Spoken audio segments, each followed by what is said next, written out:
go. Good afternoon. This is a hearing of the Chatham Conservation Commission being held on November 9th, 2022, in accordance with the Massachusetts Wetlands Protection Act and the Town of Chatham Wetlands Protection Bylaw and Regulations.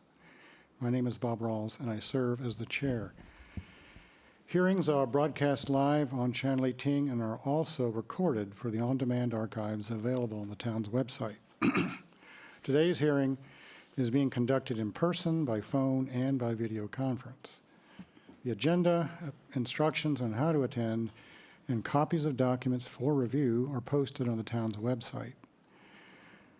To all participants, after hearing from applicants, representatives, and interested parties, I'll ask for comments and questions from commissioners.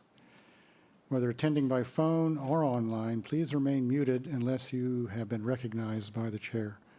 If you're attending by phone and wish to speak, use *6 to unmute and address the chair. Use *6 again to mute. If you're online and you are not a commissioner, please keep your camera turned off unless you have been recognized. Indicate that you wish to speak by using the raise hand feature. When recognized, please identify yourself for the record. The commission will vote on each matter by roll call. So that we have a record of a quorum, I'll now ask each commissioner to indicate their presence. Vice Chair Bob Del Vecchio is not here today. Janet Williams. Present. Karen Latin is not here today. Mary Sullivan is present. Elise Gordon. Present. Cheryl Meservey. Present. And I am here. So we do have a quorum. Nikki Smith, Chatham's conservation agent, will now lead us through the agenda. I just wanted to give a heads up to anyone that's listening specifically for 75, 59, and 27 Tulipy Run. Those are going to be moved up on the agenda, probably after the extension requests, just to accommodate having the third-party reviewer able to be present. So. With that, we're going to start the requests for extensions. The first one is 10 Sedge Lane, Hill and Dale Nominee Trust, map 13M, parcel B10, SE 103272, bank stabilization and construction of beach access stairs. And I was going to go ahead and open the second one as they are neighbors, and it's the same sort of bank stabilization project. 197 Strong Island Road, Chatham Conservation Foundation, map 13M, parcel 1A, SE 103273, bank stabilization. They had originally asked for a 3-year extension, and I reached out to Bob Perry, who requested the extension, and said Chatham only does 3 one-year extensions. And also, did he want to perhaps do a certificate of compliance with ongoing conditions for the nourishment? And he reached out to the clients, and he said because the extension was already filed, he doesn't see any negatives of getting a 1-year extension. There's no property sales going on or anything like that. The first extension request, or this is the first extension request, and we can make it the only one. The owners have been maintaining the sand cover with the visual result of a well-managed project. And he just thought it was he basically didn't, we already filed the extension, and he didn't see much of a difference between either doing a COC with ongoing or a 1-year extension. Is basically what his clients had determined. Right. Yeah, as I opined offline to when this came in, I think this is not why we have extensions. Normally, we have extensions for to make sure that plantings, for example, are in good shape before they apply for a certificate of compliance. But in this case, as long as they understand that, as Nikki said, it's we're only going to do this once. It is from our perspective, it probably doesn't make that much difference as long as it's a 1-year extension. 1-year extension. So, we need a seconder person, don't we? Or motion person. Yeah. Oh, a motion and it, we don't have either one. Yeah, What are we going to do? exactly, both people are gone today, so. All Want a motion and I'll second? Okay, I'll do it. right. So, so this is, why are we limiting it to one year? Well, we all, because, in my view, well, this is my opinion, you want to discuss it, that's. I'm just curious. I think that an extension is something that you ask for whenever you're not quite done with a project, whereas in this case, the expressed reason was just in case a storm happens, or just to continue with the nourishment and so forth. So that's, to me, a different thing. And that would be better done, I guess, as a continuing condition, because the conditions at this site, given the photographs, Right, show that it gets pounded every year. yeah. I think it should be done as a certificate with ongoing conditions, so that's what I'm saying. Oh, I see. So next year they should come in for the certificate of compliance and all Yeah. of that. Got it. Makes And it does get confusing, like town to town. For example, I know Brewster doesn't do ongoing conditions. They like to keep extending and extending and extending to keep the permit actually open if they're going to continue to do work on it. So, I mean, that's a town council opinion. Well, we also so- have a bylaw that says we can't do that. Yeah, so that could be why he just assumed an extension was the best option. You know, it just depends on town to town. Right. So I would ask just that you let him know that we're only going to do it once. Anything else? Anybody? Okay, then I move to approve the request for a one-year extension for 10 Sedge Lane and 197 Strong Island Road. Gordon, second? Roll call vote, Cheryl, Aye. Janet, Aye. Elise, Aye. Mary, Aye. and I vote aye. So that's approved. All right, the next extension request is 45 Chatham Bars Avenue, CBI 2045 Chatham Bars Ave LLC, map 15D, parcel 39C16, SE 103195, proposed site improvements.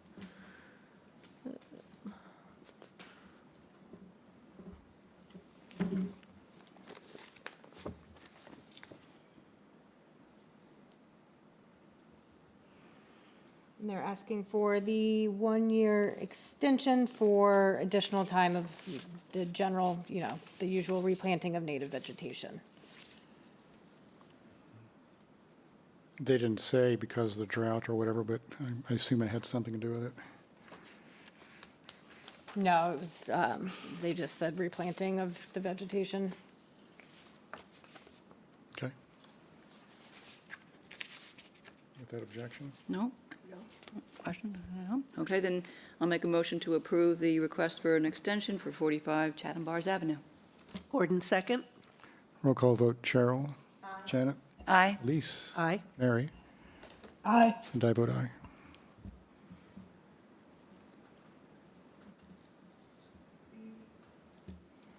All right, the next one is 53 Grist Mill Lane, the Marianne Renaud Trust 2007, map 15C, parcel 3C, SE 103276. Second floor alteration, remove patio and build new patio. They had asked again for a 3-year extension. So I reached out and let them know that, again, we only do the 3 one-year ones, and this is for maintenance to ensure the invasive species, especially Japanese knotweed, are fully eradicated. So they did the first treatment in September of 20, second in 21, and a third in 22. So I think they just want to, you know, make sure that that it gets revegetated and that the knotweed doesn't come back. Sure serves as a reminder of how difficult and time-consuming it is to try to eradicate knotweed. Yeah. It just keeps coming back. Yep. So with that, I mean, I'm happy to say yes to that. yep, just vegetation management continuing, so I would recommend the one-year extension. And I assume, just as with the other cases, we'd be okay with having ongoing conditions to treat knotweed. at certificate time, so it's the same result. Yeah, just based on the letter, it seems like they're still not Fully eradicated. sure that it's revegetated enough and everything to Yeah. get the COC. So, Okay, all so right. it would have the ongoing condition that the knotweed, our invasive plant condition to keep up on that, but I think they still need some more revegetation. Yep. Okay, then I'll move to approve the request for the one-year extension for 53 Grist Mill Lane. Gordon second. Roll call vote, Cheryl. Aye. Janet. Aye. Elise. Aye. Mary. Aye. And I vote aye. Oh, we're nowhere, it's 1:14. I know, I told Greg 1:30. I thought that would take a little longer. You want to, So, Greg, I don't know if you're here yet. Just let me know if you are, and we can move on to the Talipis. Otherwise, we'll go down to the amended orders.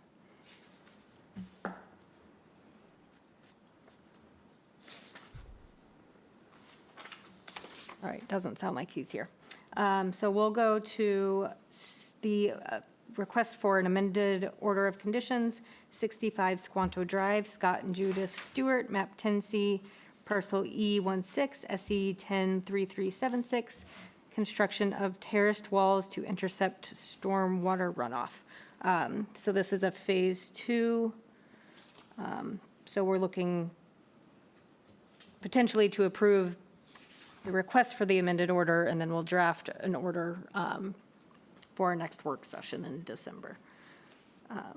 We heard this one a while ago as a phase 1, and then it took a couple months, and now this is the phase 2. And my notes say we heard this in May. Stephanie, Sequin, is this your, Yes, oh, okay. yes, good afternoon. Good afternoon. Stephanie Sequin with Radmer and Wilcox, and I'm representing Scott and Judy Stewart, who are the owners at 65 Squanto Drive. Judy, I believe, is attending remotely. So yes, this was originally heard in May, I believe. And you gave the okay to file this as a request for an amended order. There was a delay in getting the formal request back to you.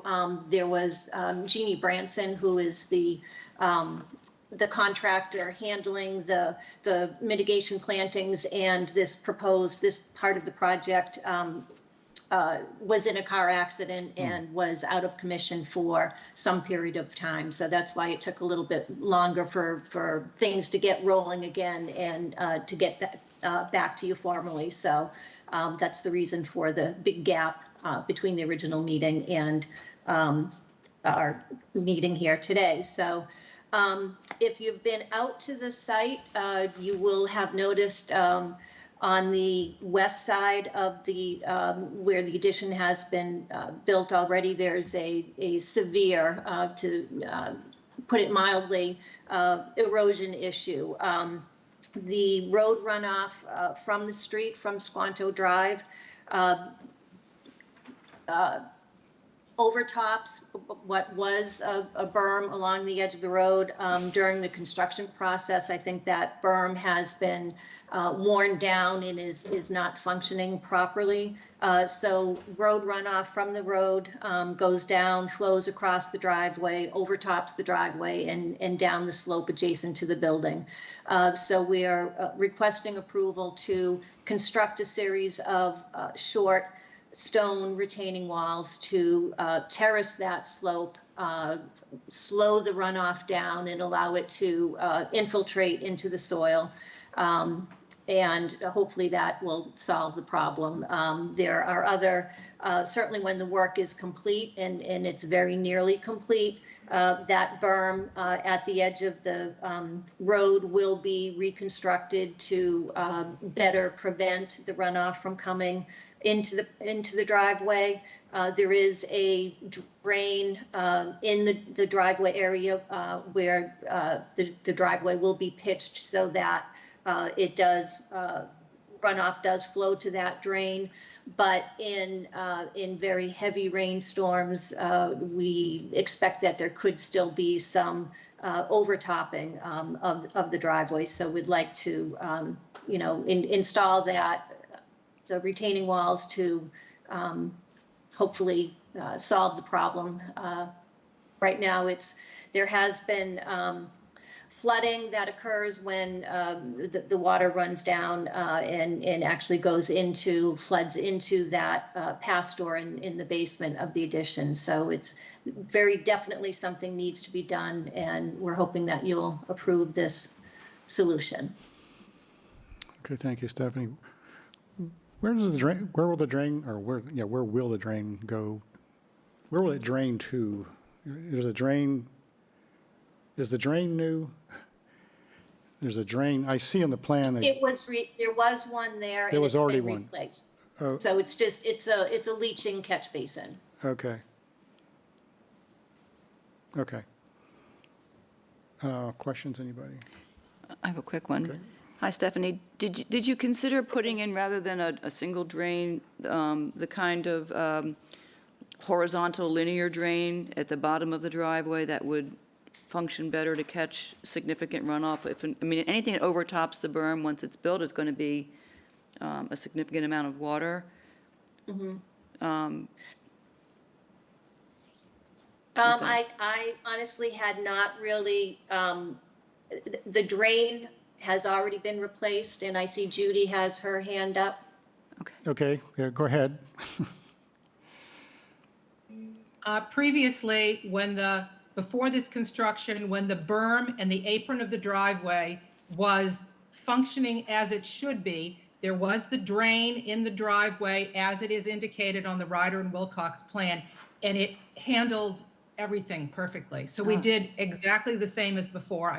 It's larger, all because the dry well for downspouts go into this same leaching field and dry well. And it controlled it perfectly before. And in the next couple of weeks, the apron and the driveway is scheduled to be redone. We finally gotten rid of the dumpster and some of the heavy construction equipment so we can prevent that street water from coming in, which is largely the problem in this situation. Thank you. Okay, thank you. So Stephanie, is this plan that we now have 10/20/22, is this the plan of record at this point, the most current? This is the latest, yes. Okay, so is there a separate planting plan that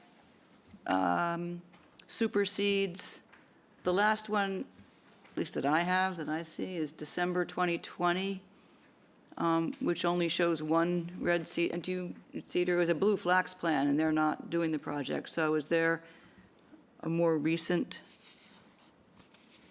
The latest planting plan is December 4th, 2020.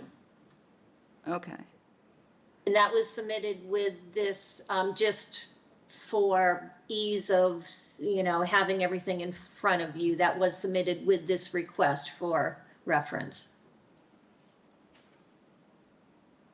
right, but it doesn't, so that red cedar that it's shown in red is in addition to the others that were planted under the prior, I get confused with this a little These- bit. So during the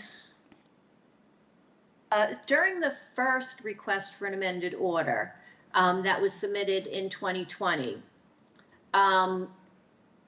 the planting plan was revised to increase the number of plantings.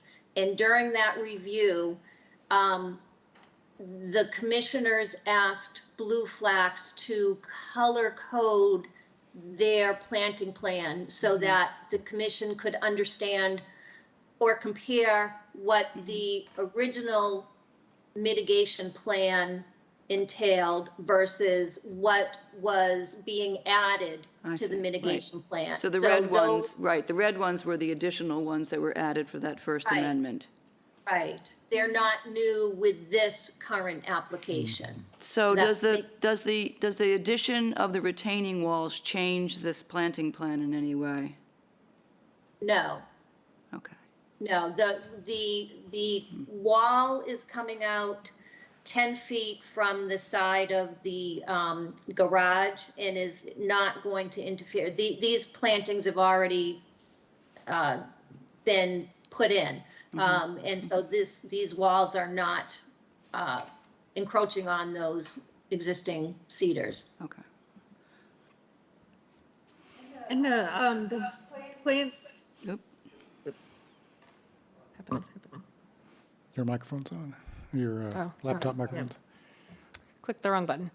The plants marked to be removed on the rider plan were already slated to be removed, right? That's correct. Okay, just wanted to make sure. Okay, other questions, concerns? No? Yeah, it seems to me that you've got a problem, you need to solve it. And it doesn't affect the existing mitigation plan. Right. Doesn't really increase coverage in a significant way, so. Oh, I have one last question. So when you do these walls, from how I read the plan, they're going to be creating terraces, basically? And are they going to be Yes. planted? Is there something going in that area, or just grasses, or what's? The plan is just for, okay, go ahead, Judy, sorry. The plan is what it was before, sort of native grasses and the scrubby stuff that just grows up naturally on Cape Cod. It was, what it had before. Okay, so So that's nothing. the plan. Okay, got it. Yeah, you couldn't put turf lawn there, right? So, Yeah, so I would say just, seed it with a native mix and let it just do its thing. yeah, okay. So, sounds like we're okay with it. All right, so with that, I will make a motion to approve the request for the amended order of condition. Oh, no, and then we're going to send it to the work session for the second amendment. Yes. When would be December.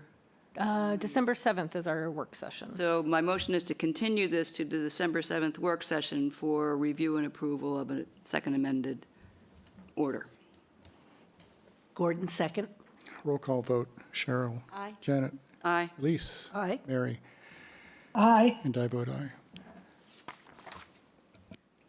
All right, So thank I you. have a, Okay. I just, is it possible for them to start this work before the order is drafted? I mean, it's just a really bad situation.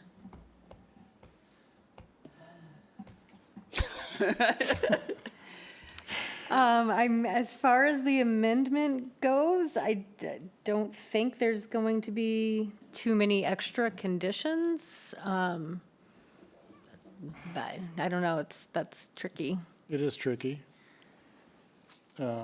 Strictly speaking, no, but Could we do something under, an emergency Emergency. basis. Yeah, do you know Emergency order. exactly what work you want to get started?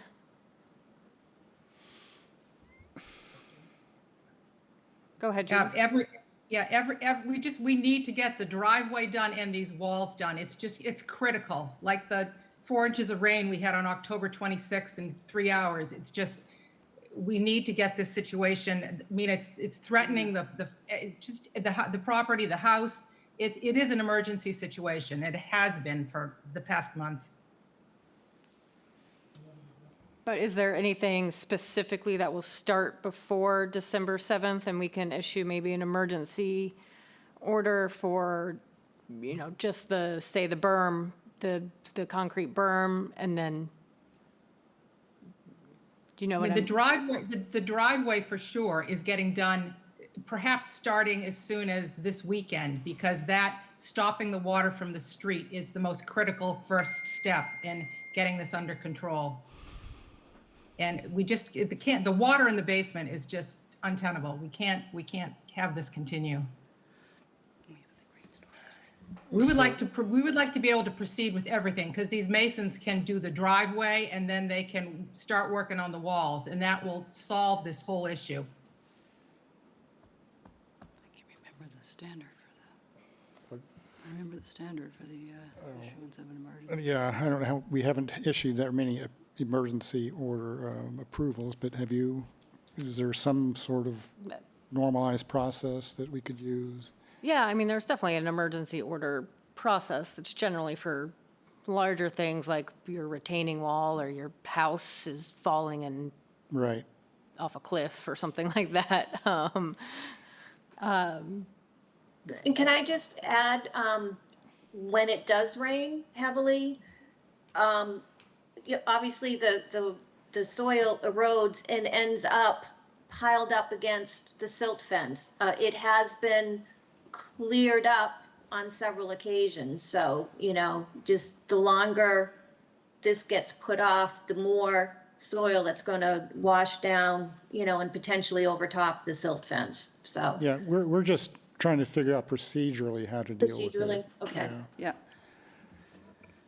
Yeah, And that's why we're all staring at Nikki to see if. Yeah, I'm just thinking, again, like I said, I'm not going to have, I doubt I'll have that many more special conditions that get added to this, other than, seating, the terraced retaining walls.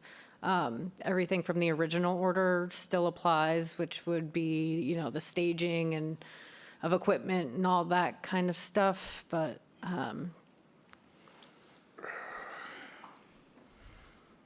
yeah, I'm kind of at a loss, because no one's applied for an emergency order to go ahead and do it without an order of conditions. Yes. It's That's generally what you would do is apply Right. for the emergency order and then come back. so. right. And I'm looking at And get the I order. just pulled up the regulations for the emergency, and as I vaguely recalled, it's specific, that emergency certification shall only be issued for protection of public health or safety.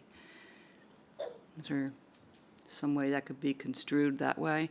The other option would be to do something today to issue the amended order. That would be hard.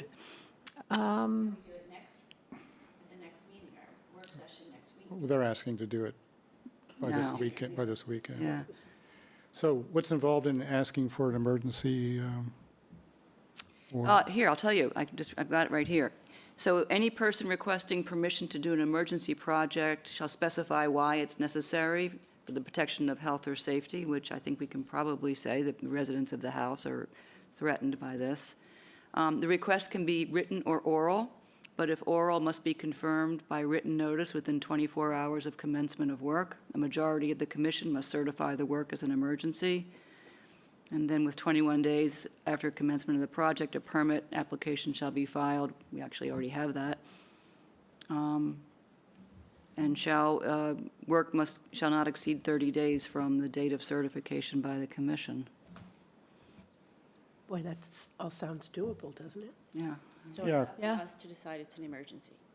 yes. Well, it's up to the applicants to request an emergency order, and then it's up to us to approve it.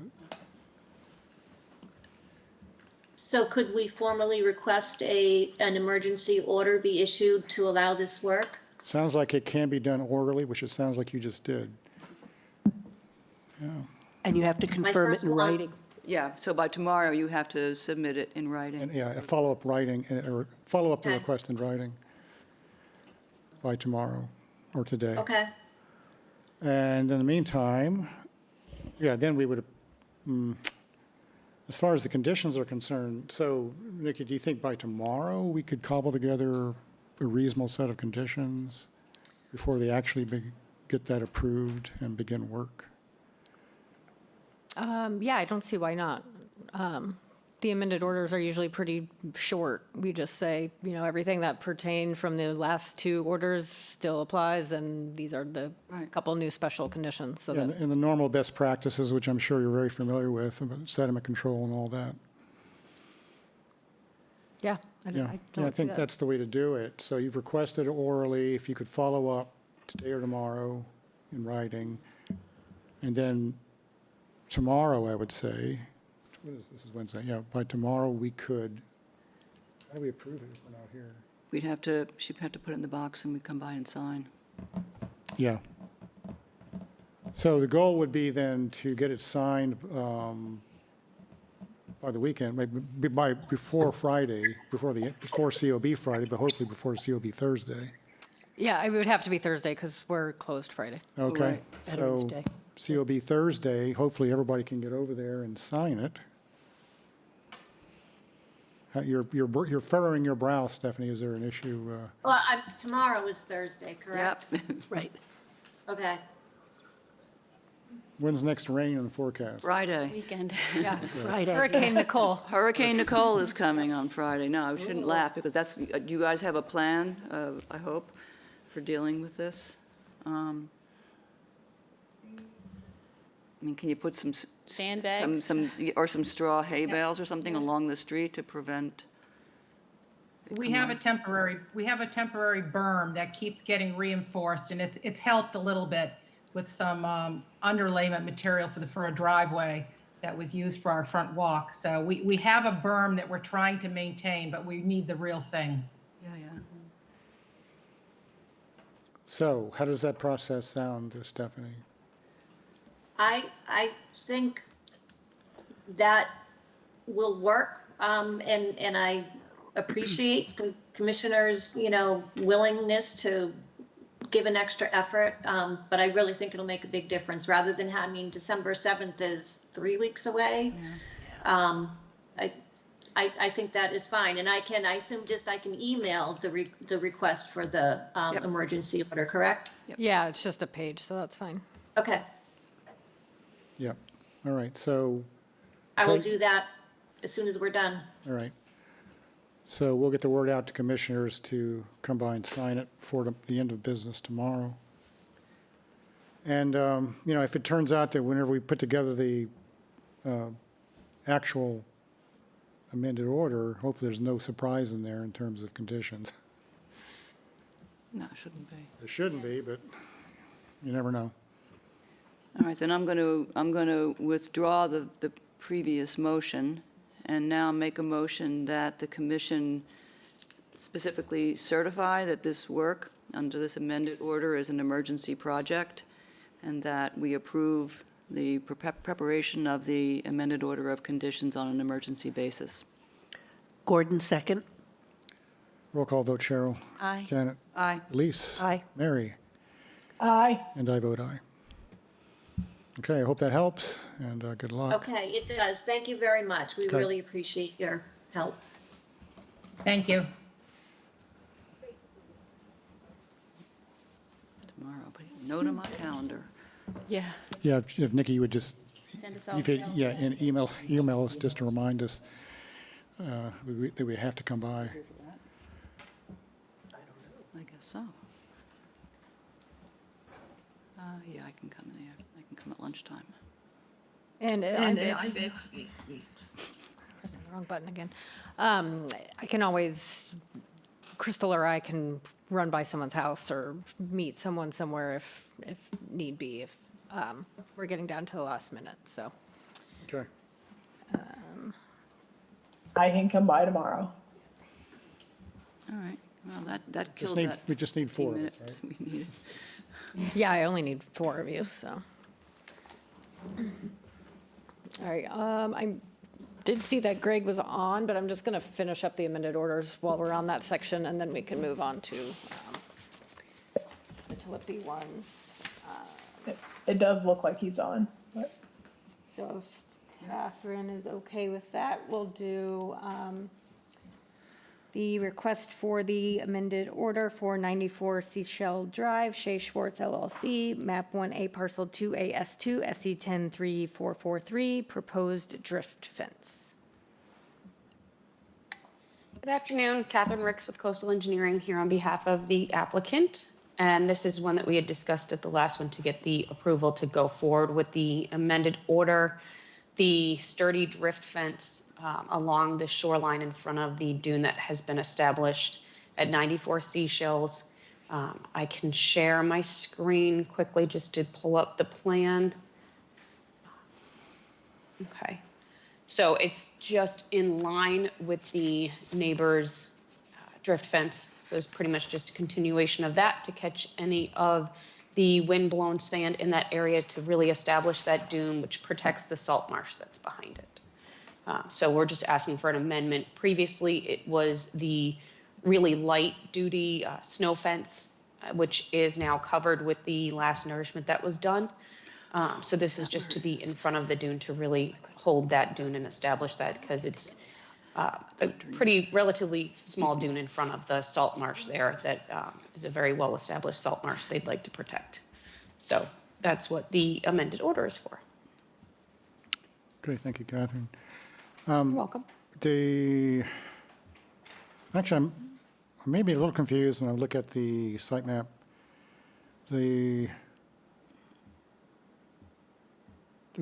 appears to be two fences. Is the dark one the proposed heavy-duty one? And Correct. So this one, that's the one in front, the dark one is proposed. I can pull up a picture to, right now you can see that the light-duty snow fence has been covered with the nourishment that's there. But with any large storm that comes, it is uncovered, and then the waves really pull it apart, and it doesn't stay there to keep the fence. Where you can see on the neighbors and other projects in the area that have those sturdy drift fences, those stay during the more higher energy wave storm events. So this is just to establish that. Not currently remove the snow fence, but if it does end up being removed in any future storms, they likely wouldn't reestablish that snow fence. It would just be the sturdy drift fence.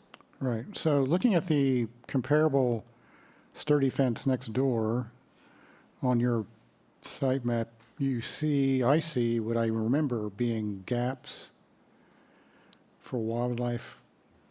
And I don't think I see something similar for your fence. Am I reading that correctly, or? Yes, so we didn't, so there were a few gaps in the one next door. We didn't leave any gaps in this one, just it's along just that dune there. We do have a gap at the end of that walkway that comes out, but we didn't put any of the gaps in this area of the drift fence. It can be done. It just, we didn't feel it was that necessary in this small area. Well, I personally would enjoy seeing it. I think it's important for any kind of fence in a resource area to have gaps for wildlife, whether or not they choose to make use of it. Okay. That's just me. Anybody else? That's us. That's all of us, I mean. we're Okay, on so it sounds like we agree on that. All right. Okay. Yeah, I can follow what we've done for the one next door in the abutter and do those gaps. Yeah. Anything else? So is the design of this going to be virtually the same as the one next door? Is that how, so? Yes. That kind of level? Yes. And Correct. is it currently damaged, the one that's at 94? The one that's underneath the dune. Yeah. Yeah, I don't have the pictures pulled up, but the storms had done it, but they did a nourishment over it. They repaired what they could and put a nourishment over it. Yeah. But it has been damaged multiple times when it was put in during the storms. It's that snow fence that you see, the really thin Yeah. pieces of Yep. timber there with the wiring. So this is going Like to the one we be approved more last establishing exactly what's next door. Yep. But just as a note to your client, the order of conditions, when that was done by the First Amendment to the existing order, and it did require that whenever it became damaged, that the Conservation Office be notified and given the chance to look at it and be consulting on any kind of repair, because of the concern about it breaking up and becoming a problem in the resource area. So given that if it's going to be as substantial as the one next door, it's probably not going to get damaged again like that. But just make sure that they keep an eye on it and contact the office if it does get. And is there a plan for how long it remains in place? For the lighter snow fence or the No, the sturdy new drift one, the one fence? you're asking for now. How long will it be there? I mean, I don't have a timeline on it. They'd like to keep it there Is it to hold permanent? any of the. Is it permanent? Yes. to keep there and to hold any of the, wind-blown sand. Eventually, I mean, we'd like those to really get covered by the sand as well if you have enough sand that builds in there. But there's no intention of removing it once the dune builds up around it. Okay.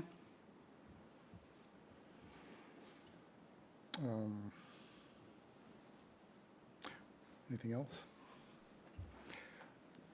Should we, so it sounds like, can you get us a revised plan showing the gaps, Catherine? Yes. Okay, anything else? I guess, sounds like not, so this is, losing my train of thought, is this is phase This is two. phase two, Yeah, so we're I'll going- make a motion to continue this to the work session December 7th for the second amended order of conditions. Gordon, second. Roll call vote. Cheryl? Aye. Janet? Aye. Elise? Aye. Mary? Aye. And I vote aye. All right, thank Thank you. you. Thanks a lot.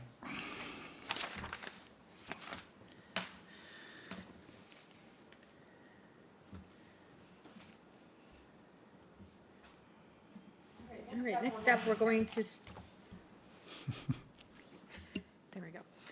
We're going to do the notices of intent for 75 Tillipy Run, Chatham Seabreeze LLC, map 14A3, parcel N131, SC 103547, proposed rock revetment, reconstruction, and elevation extension, 59 Tillipy Run, 59 Tillipy Run Trust, map 15A3, parcel 1, N137, SC 103545, proposed rock revetment, reconstruction, and elevation extension, and 27 Tillipy Run, New Milford Realty Corp., map 15A3, parcel N137, SC 103546, proposed rock revetment, reconstruction, return extension, and elevation extensions. Catherine Ricks here on behalf of the applicants.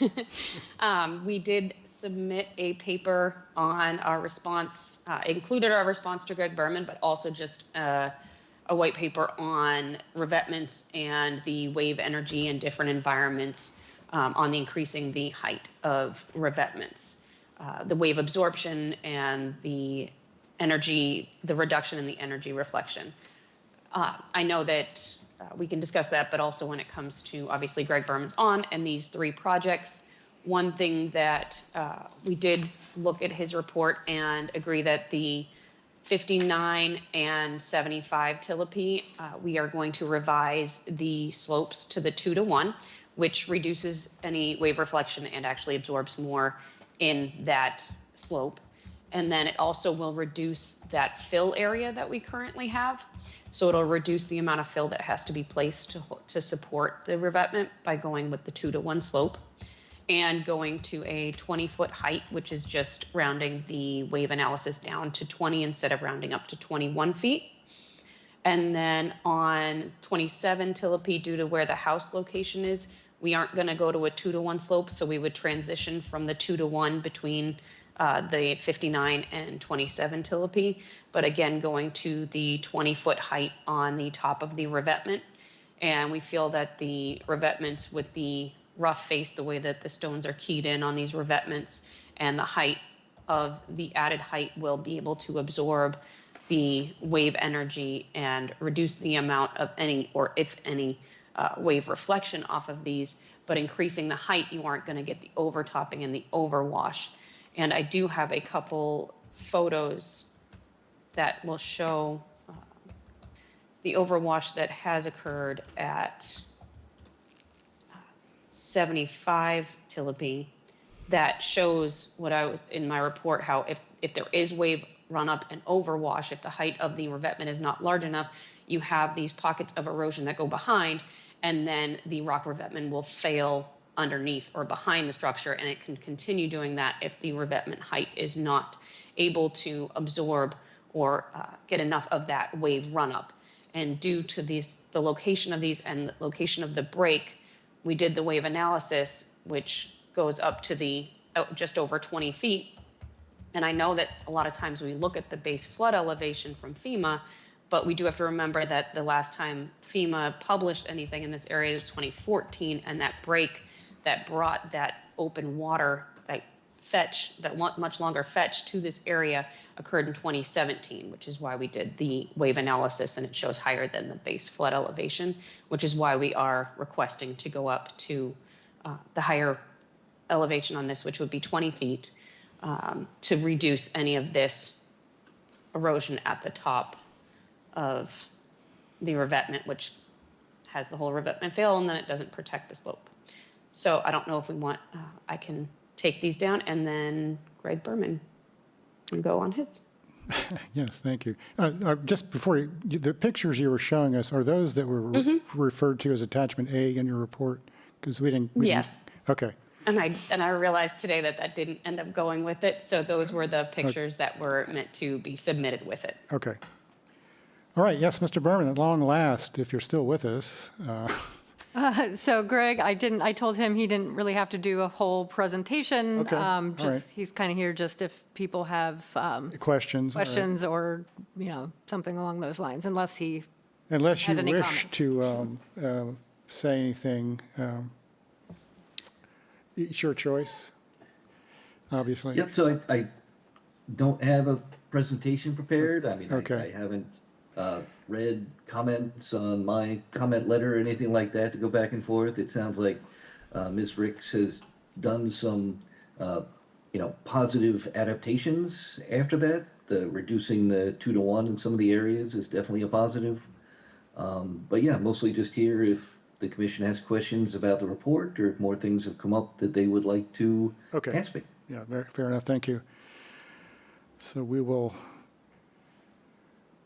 tag you if we get confused here. So complicated project. It's been going on for a long time. A high-profile project because it's next to Fish and Wildlife, which is eroding into the sea. I get asked about it all the time, as I walk around. So, and I assume that nothing has changed from that perspective, from the Fish and Wildlife, or from the federal government perspective. They have no plans, intention to. We haven't heard of any changes to that. So we've continued working on our bulkhead return on that side and the toe revetment that protects the toe of the bulkhead. It wouldn't be the full height of the revetment that goes across the front. It's going to be a lower revetment just to reduce that vertical wave reflection on the side. We have met with contractors and we are in the process of making sure everything can move forward once permitted. Okay. Well, I have a number of questions, but I'm perfectly happy to let others go first. I've been sucking the air out of the room a little bit. I don't have any questions yet. This one blows my mind because it's so extensive. And I looked at the Cape Cod Chronicle e-edition today, and they're actually taking that other building down. It's At gone. the Fish and Wildlife location. So this is an area that is in desperate need of saving for those 3 beautiful homes. So I guess is the, Catherine, is the 27 a 2-to-1 ratio too also?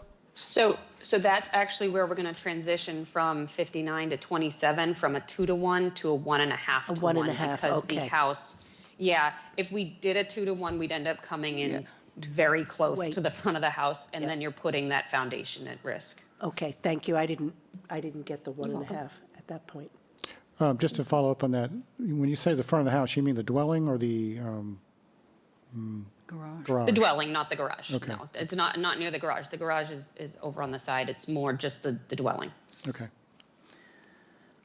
All right. I have a few. Well, go ahead. Thank you. So Catherine, aside from the information that you've given us, there's no other change to 27. The proposed bulkhead remains as it was proposed in, I think. In the last revision we had, the last yes, I revision of believe. 27. Correct. Yeah, 7/18/22 is the date of that. Okay. I think at this point, since we've been treating these 3 together, but I think we've arrived at a point where we might need to start talking about them separately because they present separate issues. at this level of analysis. So for example, I agree that given the distance from the structure to the top of the bank at 27, you couldn't do a 2-to-1 slope. So I understand that, and I don't have anything to say about the bulkhead at the moment. But I think, so I have a question for Greg. If the change to the 2-to-1 slope at 59 and 75, does the flattening of the slope have an effect to disperse wave energy more effectively so that the height wouldn't need to reach 20 feet anymore? I understand that under their wave run-up calculations, under certain storm surge conditions, waves could reach 20 feet. But if you've taken the slope and flattened it that much with the rough surface, does that mean that you would maybe not need that much? Does that make any sense? So I can, respond since you did ask me the question. Yeah, but because you talked about that in your report, the impact Right. of changing the slope. Right, but I don't actually have the coastal engineering modeling software to run those numbers. Yeah. Theoretically, it should reduce it somewhat. I can't tell you the exact number. It probably could be run, but a 2-to-1 slope should, produce less wave runup, especially with a rough face revetment. Mm-hmm. Sorry to be qualitative there. No, I mean, there's no certainty at this point, and that's part of what we're struggling with, I think, here. All of this is an exercise, an analysis of sort of risk assessment in some ways, and it's a question of probabilities, and certainly no one predicted what was going to happen, and we have no way of knowing. To your point that you made at the end of the report, we have no idea whether the existing barrier beach in front of these, which is now hooking over and coming over, may, in the not-too-distant future, make all of this unnecessary. But we don't know that that's going to happen. We don't know that it won't be broken up by the next big storm that comes through. I think we're still struggling with the 20-foot. And Catherine, I did take note of the references in your wave energy report to the CZM Storm Smart fact sheet, which talked about the futility of using soft solutions and fiber rolls in a high-energy zone, which this is, but that, I thought, was limited to at the toe of the bank, where they would be subjected all of the time to being inundated by water, which would tend to break down the bags faster and undermine the stability of the bank. We were talking before about cutting the height of the revetment down to about 15, and then topping it with fiber rolls at that point, where they would only be subject to inundation, not even splash over, during some significant storm events, not on a regular basis. So with that in mind, what is your thinking about rejecting that as a possibility? Oh, and I think this is where it comes into play with the 15 feet is that 100-year base flood elevation given by FEMA, but that was back in 2014 with old data prior to this break. Mm-hmm. Now, the stuff that we've used for our wave analysis shows 20 feet, and that's using more recent data and the fact that the break was after that. But I know Todd is on here, and he can speak to more of that wave analysis as well, and the increased revetment height. Yes, thanks, Catherine. So for just a minute, if I were to go back to the question that you asked Greg about how much of a reduction the wave analysis would produce of a wave run-up, and what we find in every instance is a little bit different because it has to do with wave period, water depth, and many factors. And what we find is that when we change it from a 1.5 to 1 to 2 to 1, the wave run-up reduces in these instances around 1 foot to 1.5 feet. Okay, so we were slightly above 20 feet for an elevation of run-up. We would expect it to be somewhere around, 19 or slightly above 19. But given the uncertainty of a lot of these factors that you mentioned in regards to the break, how severe it's going to be, and more things, the slight conservatism of just going up to the 20, rounding to that number, is reasonable in our opinion. So we don't see a significant change in run-up. There is more wave energy absorption, but the run-up still occurs. What changes is when you change the slope, it reduces the refraction back into the wave to create larger waves and more violent energy back into the quote unquote scour effects that you would see. This reduces those dynamics because you're not as you get closer to vertical, you get more dynamic nature in the wave action. So that I hope answered, kind of explains where we see in our analysis. And again, they're random, they're very based on many different factors, but that's what we tend to see is about a 1 to 1.5 foot reduction in run-up. In regard to the fiber rolls and the wave action above the revetment, you're right. In CZM's documentation, they talk about it being more inundated at the lower levels. The problem from an engineering standpoint that we see when dealing with these is the fiber rolls really are only there to help establish the vegetation. They're going to deteriorate over time. And that can be anywhere from 3 to 7 years, depending on how violent storms are and how much activity they see. The real problem more is in those violent storms, we could install this revetment this winter. By next fall, have a hurricane come through, and nothing gets established yet on that above the elevation 15, and then jeopardizes the revetment that we just spent hundreds of thousands of dollars on an effort to get that coastal bank stabilized and reestablishing, and now we've just lost it, and now we've ruined work that was just done because we didn't want to go up an extra couple of feet to protect the bank that is needed protection from in this very dynamic area. So I understand the thought process in trying to minimize the height, but what happens is when we do that, we jeopardize what we've just put in. And we've seen that happen in many instances. We've had it happen in Plymouth, where we literally we were in the middle of building it, we were just about done, and it got hit with a very odd storm, and because we weren't completely done to that elevation we wanted to, it scoured, and we had to redo that upper portion until we got to the top of it. So, in our engineering opinion, to provide a revetment that's going to last in this dynamic environment, this is what we're proposing. Based on all the things that we've talked about I know I've followed with Catherine on this. Catherine and I worked very closely on this. And from our engineering background and our expertise, this is what we see as needed. Okay, thank you. Thank you for that explanation. That was helpful. I'm going to yield to someone for now. Okay. I'll just have a follow-up question on that. If the break weren't there, would you still have the same conclusion as to revetment height?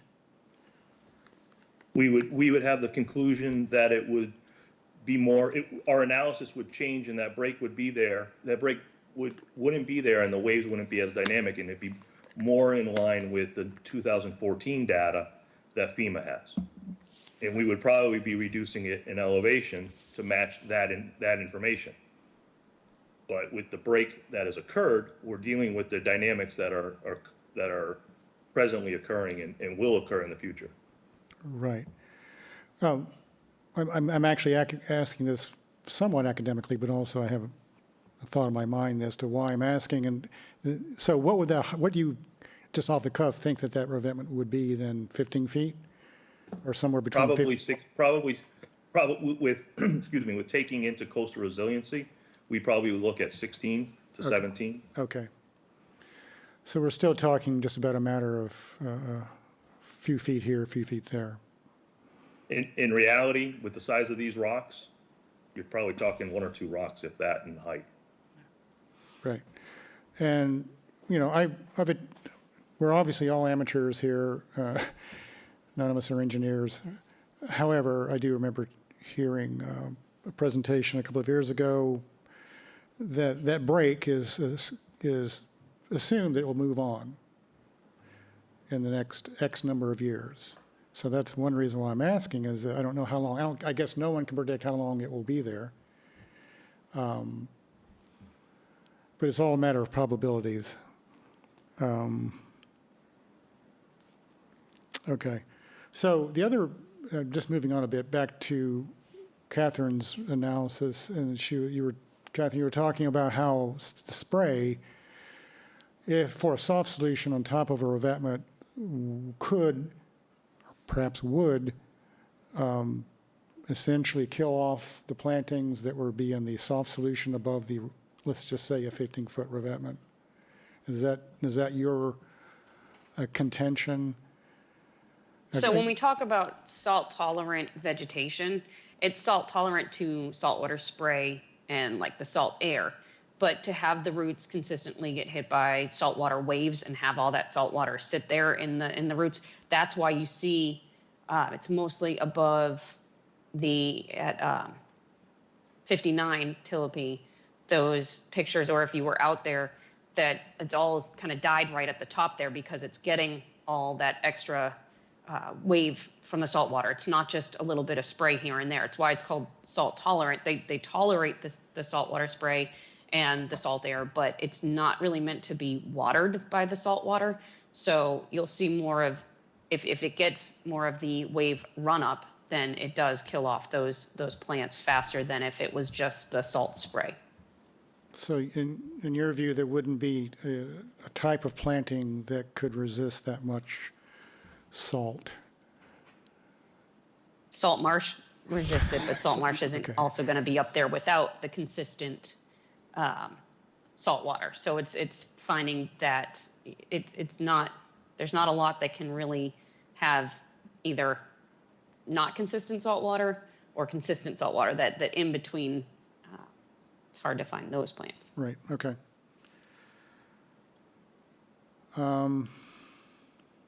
So just to be sure I understand your what I think is your current proposal, and the slope for 27 would be 2 to 1.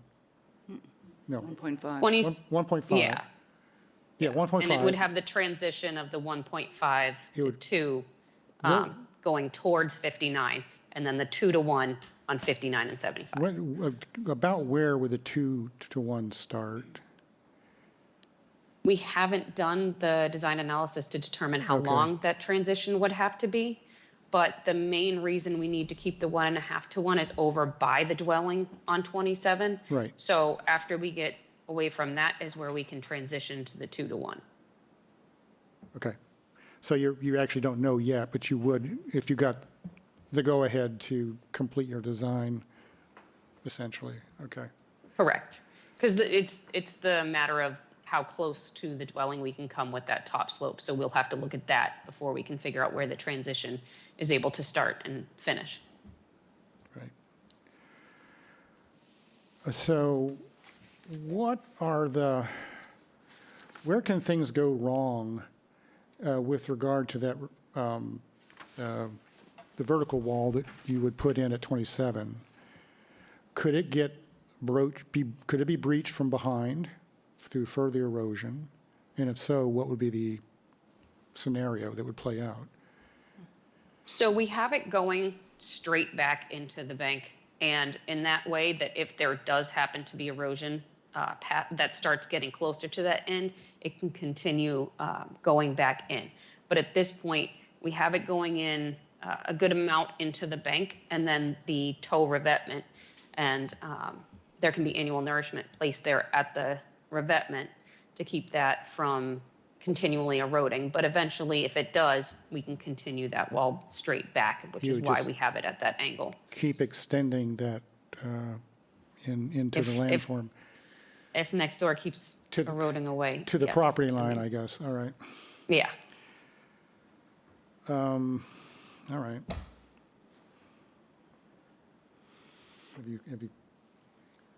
You have further thoughts at this point? Anybody? I don't understand it I'll just say something that's been bothering me since the very beginning with this, and one of the reasons that I said that I wanted to start talking about these separately. I am totally on board with the threat, the risk to 27. The other two, you know, when you're reconstructing a CES, it's a new build, so you need to conform to the statutory standards and the performance standards for doing that. And under the Wetlands Protection Act allows a hard CES when there's no feasible alternative to protecting the buildings. Now, I accept that at some point in the past, a different conservation commission apparently made the finding that 75 and 54 were sufficiently threatened to 59 to warrant this revetment to be built in the first place. But as I look at it, I remain unpersuaded, particularly with respect to 75, that that structure is threatened in any way by erosion. It sits roughly 130 feet back from the top of the bank. And it's also the property that, because of its existing grade and topography, requires the most fill to take that, now somewhat less perhaps when the slope is changed, but still, it's, when you look at the shading on the diagram, it's a lot of fill going into for 75. And I just don't reach the point of accepting that, on balance, that's required to protect this particular building. 57, the one in the middle, is a harder case. It sits, it's within part of it, a bit of the house is within the 100 feet of the top of the bank. The whole patio is, so maybe I could be persuaded that that is facing more of a risk.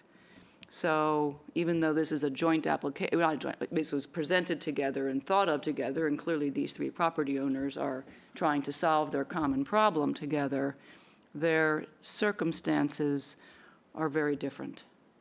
And it makes me split the way I think about them.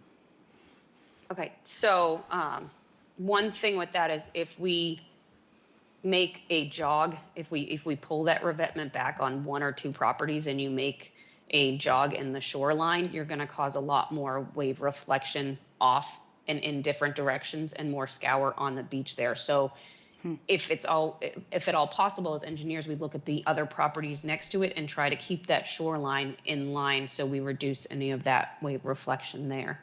I know Todd can speak further to that, but that's a lot of times when we look at it, and the reason we come forward with multiple properties at a time is to keep the toe of these structures in line so you don't have the waves reflecting into a certain focal point if it does the concave shoreline there. So that's why a lot of times we try to keep the toe of these revetments along multiple properties in line. It causes less of that scour at the toe and less of the focal point with the change in the shoreline.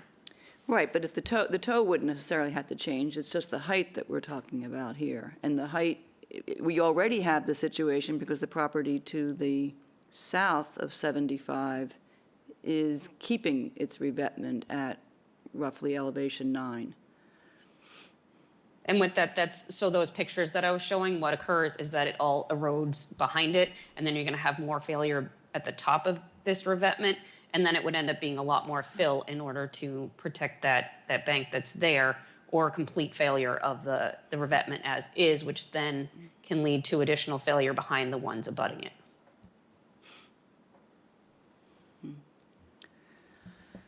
Todd has his hand up. Oh, Oh, he did. He took it down. okay, you took it down. I have a follow-up, actually. Sorry, I just took it down because somebody acknowledged it, so I just didn't want it up there. Can I just ask a question through the chair? Did I just hear that the property to the south has an application in front of the commission to keep their height at that elevation? No, we don't have anything from them. There's an existing Okay. revetment at about the same height, built at the same time, I would say. They were all built at the same time, and they Yeah. actually, we haven't worked with them on this. We've attempted to reach out to see if they wanted to evaluate this in their, as the project, because it is all contiguous, as Catherine was explaining, the need to keep it that way.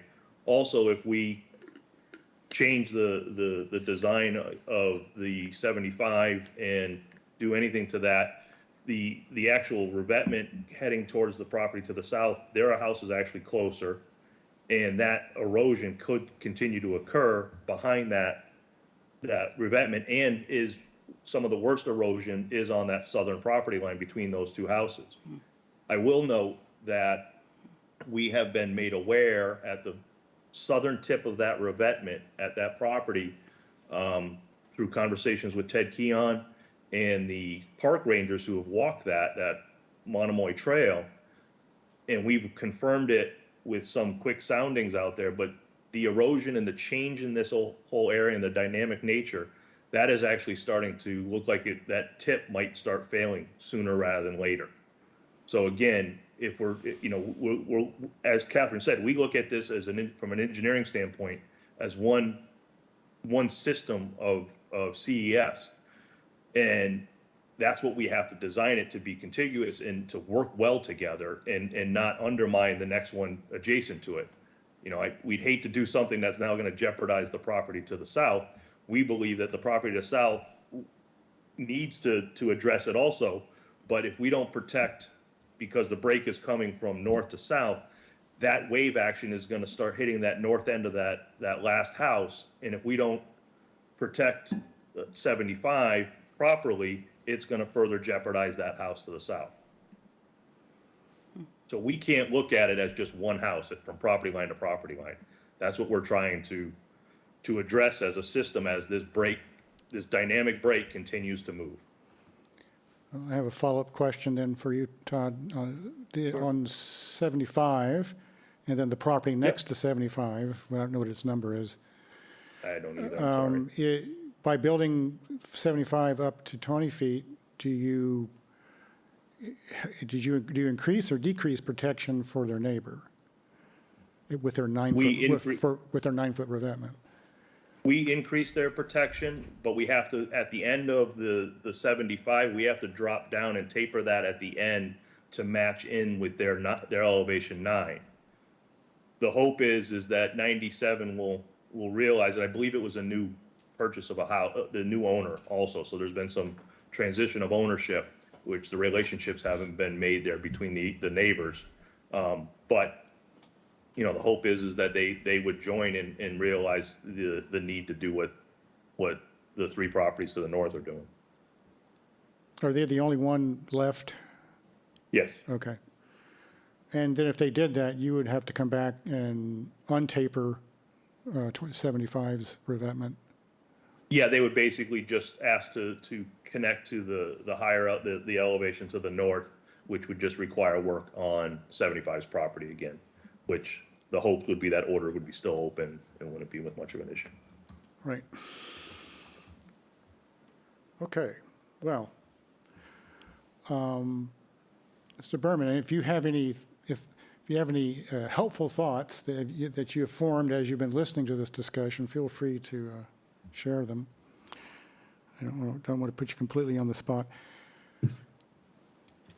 Yeah, sure. So I guess just a couple things that the commission may want to think about. One, I think the consultants have raised some good issues about the viability of fiber rolls and vegetation, but I worry that those exact same arguments could be used for fiber rolls and vegetation in any environment. This is a very high wave energy environment, but fiber rolls and vegetation can do well in those environments. There are, many examples around cave islands, other places that have that. So I wouldn't necessarily say that fiber rolls would not work for sure. Another aspect is, wave runup is not necessarily, a wave striking rocks. So, it is hard to engineer fiber rolls. They don't have the same, margin of safety for a homeowner. I can see why that, would be a preferred aspect from that point of view. But, there is a lot of state guidance and examples around the Cape about fiber rolls in velocity zones. They do exist there.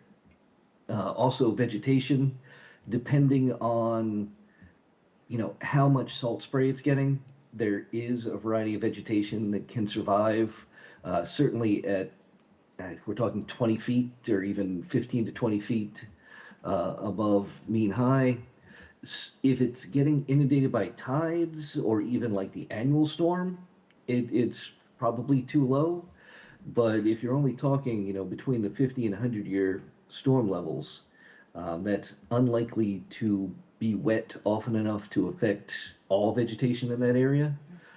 In fact, there is some vegetation growing in that area. It might be, seeing some damage due to the sediment eroding out from under it, but the core rolls are kind of designed to do short-term stabilization until the root structures take over. So there is maintenance. This is something that would have to come back over time.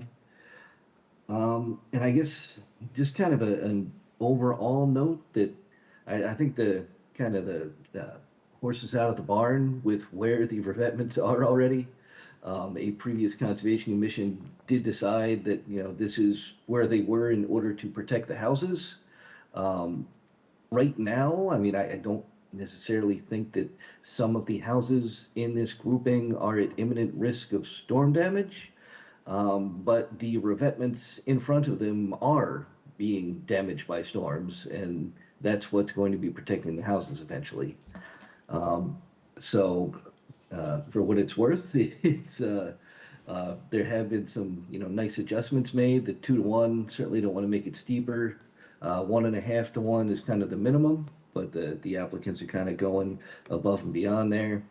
I don't necessarily think that fiber rolls are completely ruled out for the entirety of the structure. At some elevation, fiber rolls and vegetation would have to work. And what elevation would that be? I don't think that's necessarily been nailed down. But yeah, other than that, happy to chat more about other things that may have been raised, but I think those are kind of the points kind of resulting from the site visit and report that I did. All right. Oh, thank you very much then. So this is really hard for us because it's a highly technical issue and with a lot of uncertainty, it would seem. I mean, I think you're always going to have experts disagree on something like this, whether or not a soft solution above the hard solution would be effective. We would like for that to be the solution, I think, in general. It's just where we would normally want to go, especially in light of for the reasons that Greg Berman outlined in his report. So you've come before us, Catherine, with a total revetment solution for these 3 properties. And it sounds like at least one of us are not convinced that a partial soft solution should be ruled out. Make sure it couldn't, why it shouldn't be ruled in, at least for at least one of the properties. So I don't know how we move forward on this, quite honestly. Maybe it's time for a little poll assessment of where people are thinking about this. I mean, I think that's the core. I think that's the core issue here. There are other issues, of course, as well.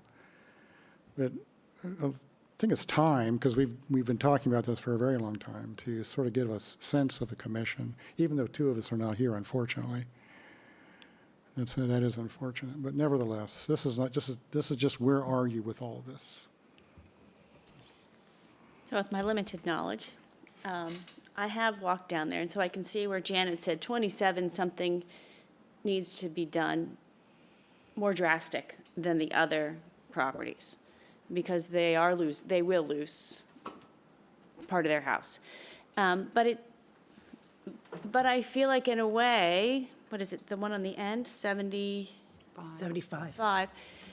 their house isn't at risk, but the revetment is at risk. So it's a funny thing that we're building a fancier revetment to protect the revetment, I guess, I feel like that seems counterintuitive at some level. And I don't know what to do in the middle. I almost want to start with something high that goes lower down into the 70 and changes the top.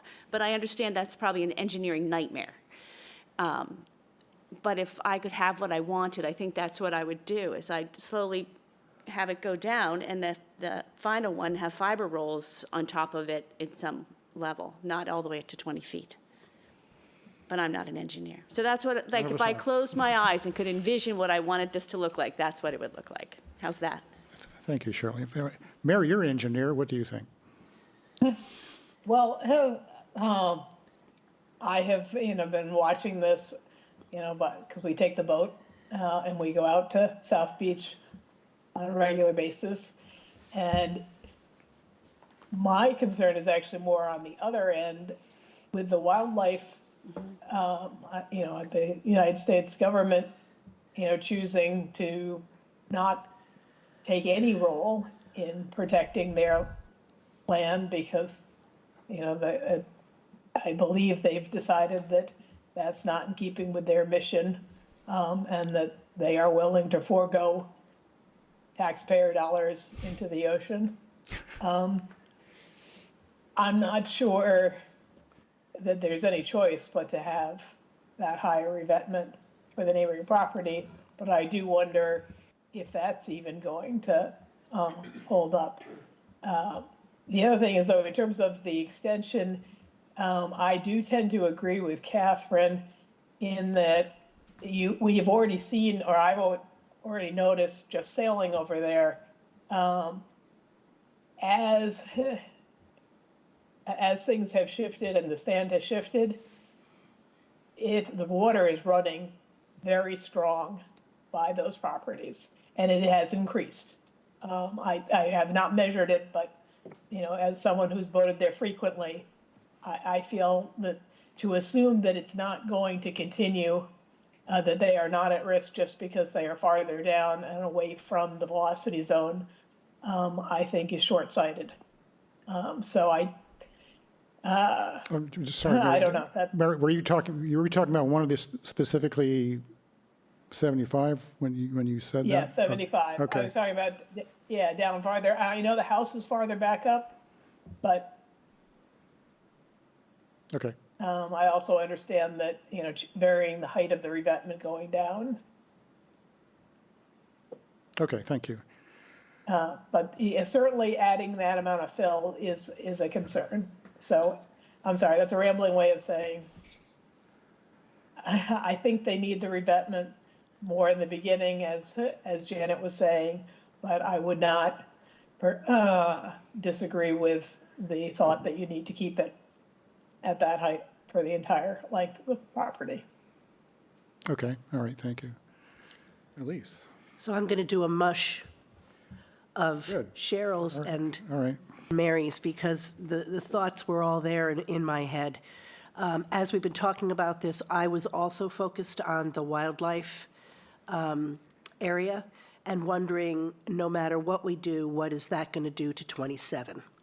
No matter what we approve, what happens to 27, which I think is the critical property. I agree with Janet that we need to look at these as distinct projects that abut each other. I don't like the height at the 75 end. I feel that a sloping down would make more sense, but is that short-sighted from a time frame? I have never enjoyed engineering, so I don't come anywhere near being an expert. But we have to protect houses with an eye to the fact that we're never going to control the sea. So whatever we need to do that comes within the logic level of experts to protect these houses for the next decade or so, I think we have to consider it seriously and approve it to protect those beautiful homes. Okay, thank you. Further thoughts? I've you've said your piece. already did, but I would just add, because we don't know, and I do think that the houses face different risk profiles, so it makes some sense from the perspective of the least intrusive solution that fulfills the purposes of the Wetlands Protection Act. And so, the Act specifically says it's there to protect buildings, and we want to do that. 27 is at risk no matter what, but 27 also has room, for managed retreat if it comes to that someday. And it may, because one of the, the great overarching unknown here is what the combination of sea level rise and storm surge are going to do to this coast.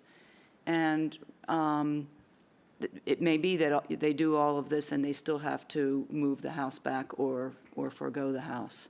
But I think this is not the only part of Chatham that's facing this issue. And what gives me pause is that, of course, every homeowner's knee-jerk instant reaction is going to be, do whatever it takes to preserve my house. And everybody's who has a revetment is going to want to raise them up. Why wouldn't they? And I think we have to be careful about that expectation or that hope, or setting a precedent that raising up revetments is the right response to dealing with coastal erosion. I'm not convinced that it is. I think that the combination of using some soft solutions, using vegetation, I wish we could reestablish, the beach area there that's gone, but that's all by way of the break, so there's nothing that can be done about that. That's where I come out. So at the end of the day, I am for protecting 27 because I think it's facing terrible risk. I'm close enough to saying that 57 is at some degree of risk and should be able to, has made the case to increase the height of the revetment at the lesser slope. And I'm still on the fence about 75. Okay, thank you, Janet. Yeah, I don't know. I get a sense from the commission that some, if not most, would like to paint this picture with a little more granularity in terms of the solution for each of the three properties, if that is technically possible. So I guess, actually, before I get into that, what other approvals, if any, would you need for this project before it starts? In other words, I have my notes here, Chapter 91, for example. Catherine? And actually, Todd can speak to that with the Okay. outermost dredging. Oh, Todd, you're on mute. Yeah, I'll try to address that promptly. So there's actually existing beach nourishment that is allowed and permitted here.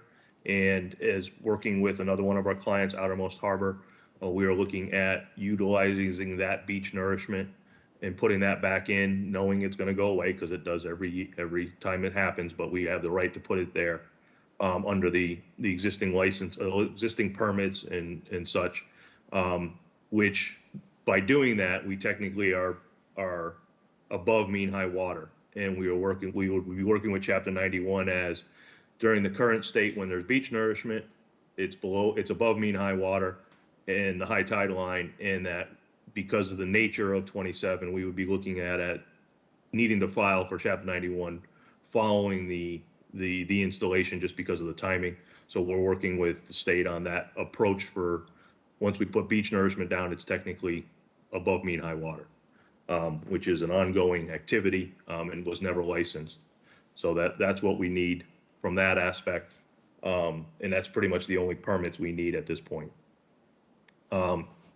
Just a quick response a little bit in regard to the other properties in the point of the revetments. You know, yes, we need to comply with the wetlands regulations, but also remember that these are the original houses. These were built with the ability to protect them, and they have that ability.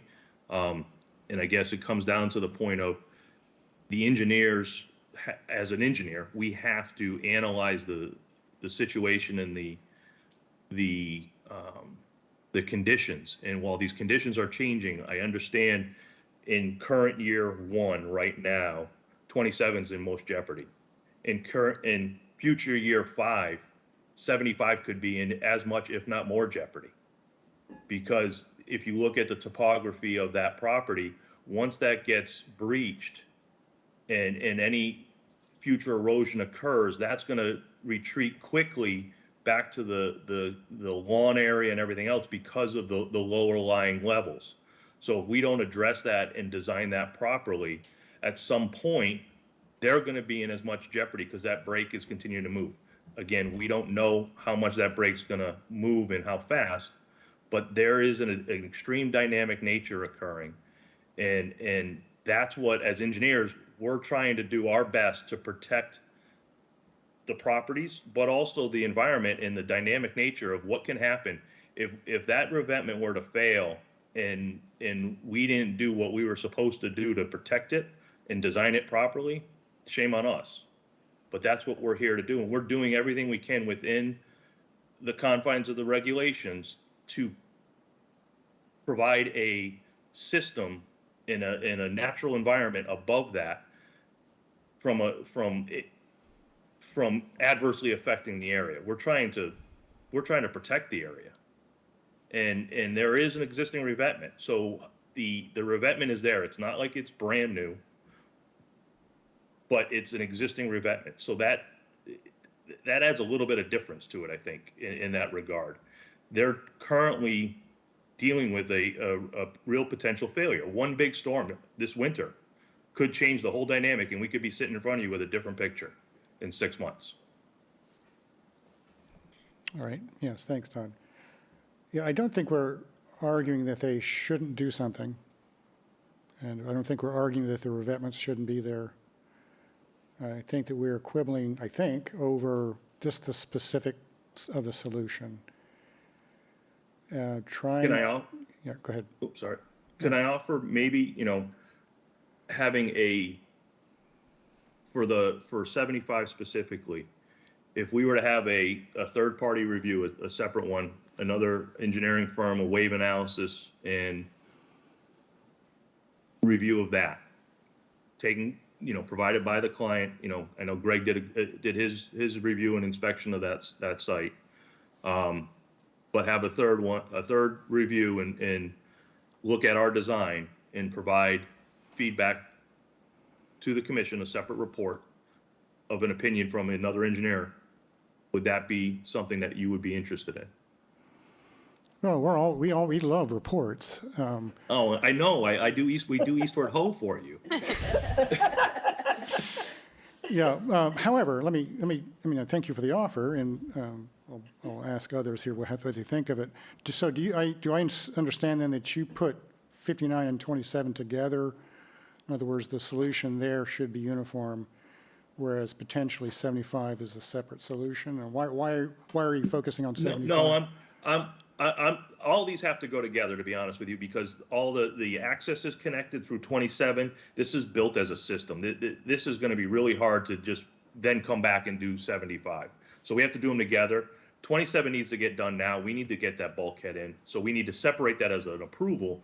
But 75, the finalizing on the elevation of it, we need to resolve this. Yeah. And Agreed. in our engineering opinion, and what we're recommending to the client is the elevation we presented with the 2-to-1 slope. Right. Well, Yep.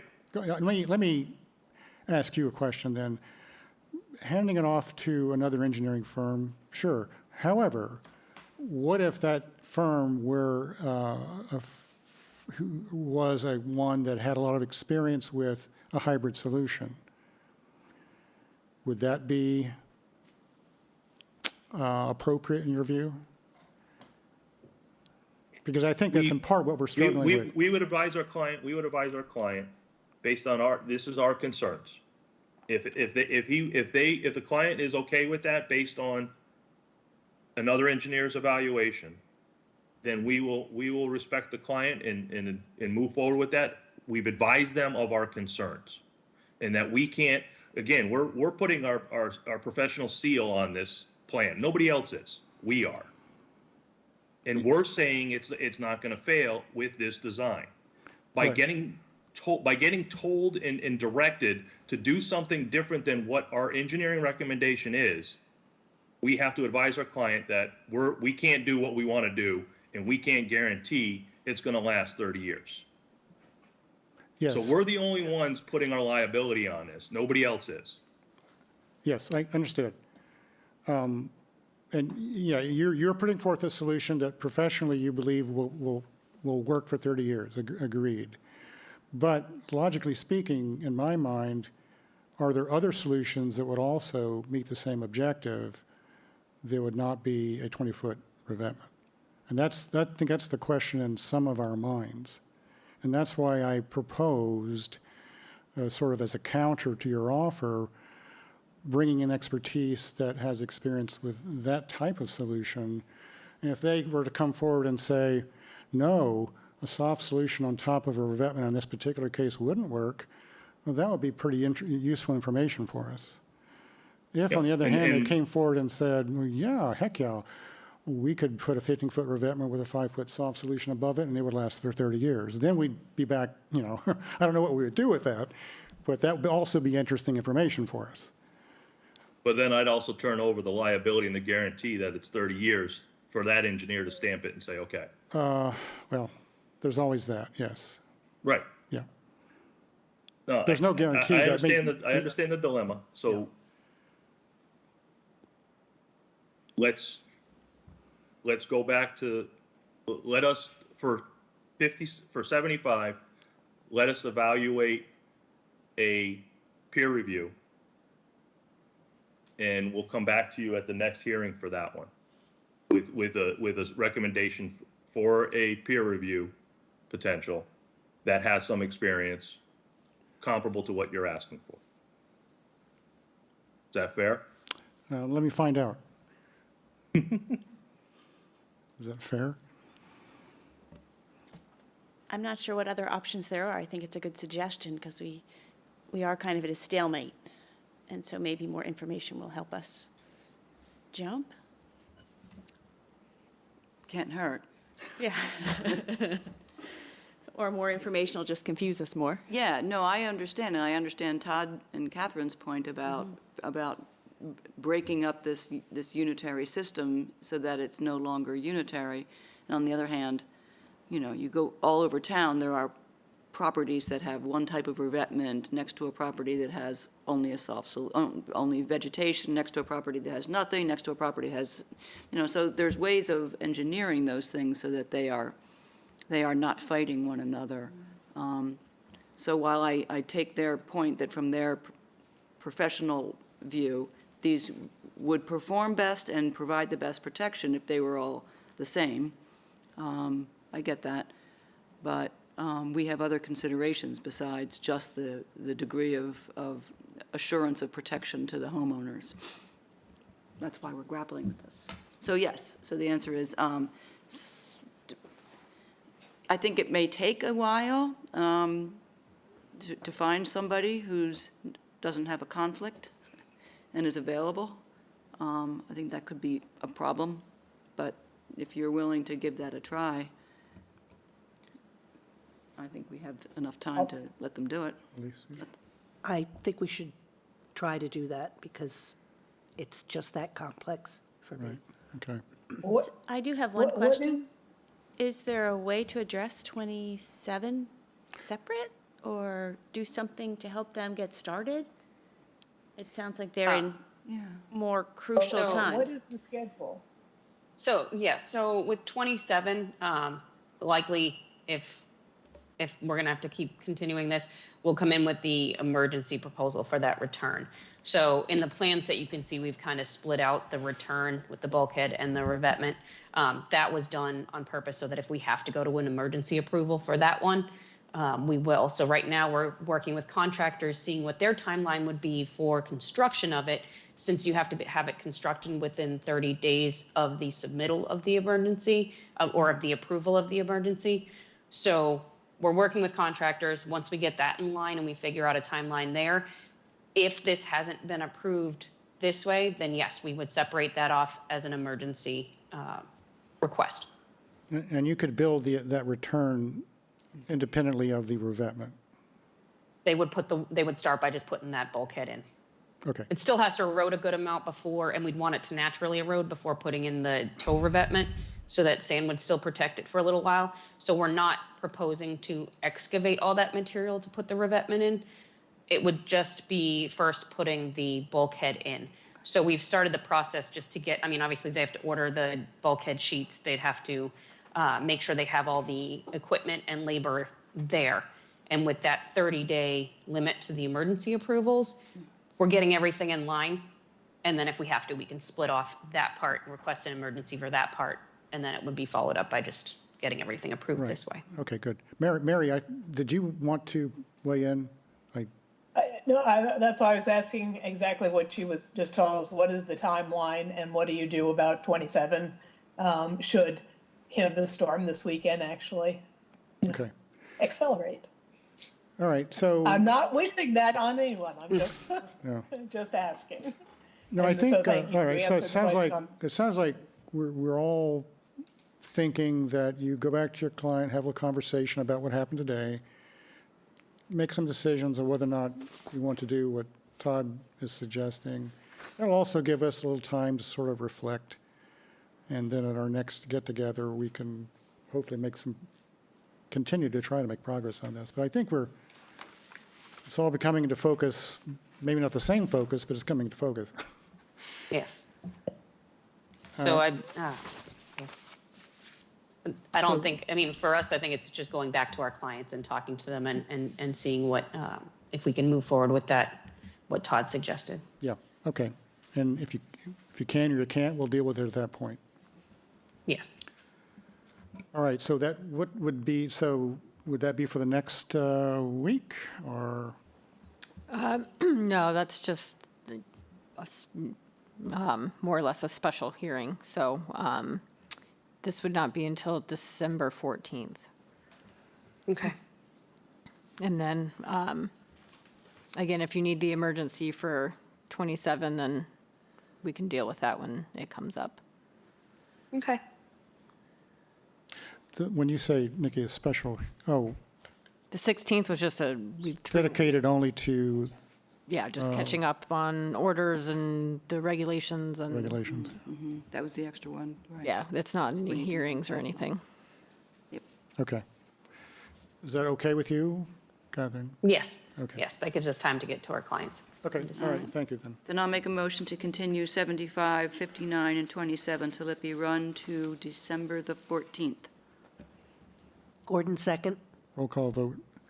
Cheryl? Aye. Janet? Aye. Elise? Aye. Mary? Aye. And I vote aye. And. Thank you very much. And thank you, Mr. Berman, for your assistance in all this. Yeah, thank you all. Happy to do it. Nice seeing you. All right, back to our regularly scheduled agenda. We have the request for an order of conditions, 305 Main Street, Timothy C. Emerson Revocable Trust, map 16C, parcel 33, SE 103569, demo of cottage and construction of a new cottage, partial demo of dwelling and construction of new addition, swimming pool and patio. So you'll remember this was on for last week, but it wasn't made available until about 11 or so. So everyone kind of felt like they wanted to have a little more time to review it. Indeed. Shift gears here. And I will track changes, and I did actually, before I turned that on, remembered about the finding and about the dry laid patio, so I added the dry lay patio, special condition.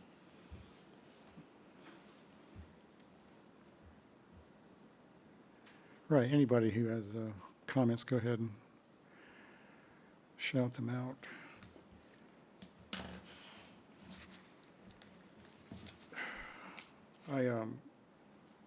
On finding number 3, I thought the planning plan showed 8 being planted instead of 12.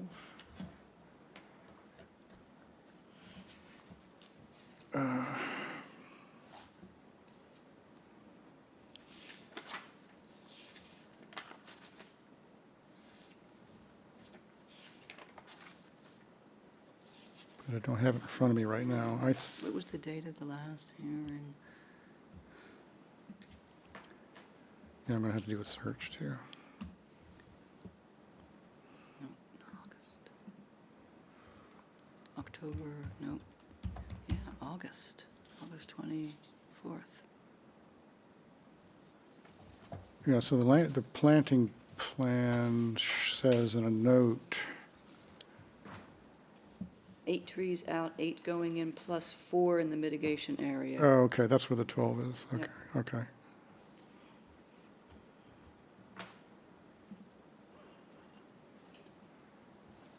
Okay. Do we have the removal of the privet in here? That something else I was confused about. They're keeping privet. That's historic privet, isn't it? Around that corner. Oh, the one in the front? Yeah, in the Yeah. front. And I couldn't, it's been going on for so long that I couldn't remember the upshot of the discussion. I know that we wanted it gone, and I thought at one point they agreed to take it out, but here it is, still here, so I lost the thread. I have it in my notes from August 24th, that the privet will be replaced by native shrubs. Angela has her hand up. Oh, please help us. And Yeah, so what the takeaway that we had from that discussion was we had originally proposed to add more privet to continue the privet hedge along the street. And that was not acceptable to you guys. So we have kept in place the existing privet only that they're going to maintain. And we felt that because we're restoring the entire rest of the property, that seems like a reasonable request from the client to just keep that one existing privet hedge that's already along the street in place. all right, Is there any other privet on the property that my note would be referring to? No, it's just that one hedge along the Okay. road. So Okay. if there's privet in the other restoration areas, we would be removing that along with all of the other invasive plantings. yeah, I think there's confusion on this. The notes that I made to myself, the privet was coming out, but what does anybody else remember in terms of what we agreed to? I said mine's coming out, but I do remember the protracted conversation about the historic privet along the street. Historic privet, The historic privet. the historic invasive privet, okay. I remember falling into that privet when I was about 4. Okay. Yeah, all I have is something about its height, but I don't have about whether it's. Well, so would we be, is it okay to put in here that the existing privet hedge along the street may remain in place, but privet in any other location will be removed and replaced by native shrubs? Or prohibited from being put in. Yes.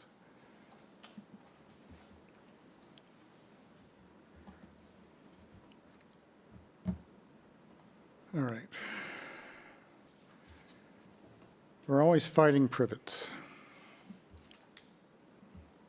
And we agreed, I guess, and I don't remember why, to allow permanent irrigation Along the street. along the street. Do you remember why we were coerced into that by, Because they are putting, it's a special landscaped area because it's a part of the streetscape. And I think it's also part of what the zoning board wanted along the streetscape. And because it's because of that, they need to be able to irrigate it permanently. And it would be one line of irrigation through that area, and that's it. Okay. And we agreed to that, it sounds like. I know we agreed to it, we did. I just can't believe we did, that's all, so, but apparently we did. We don't, I mean, we may have gone, but here we are with an order, so unless we put it in the order, we haven't, Yes, So it's the area along the street beyond the privet toward downtown?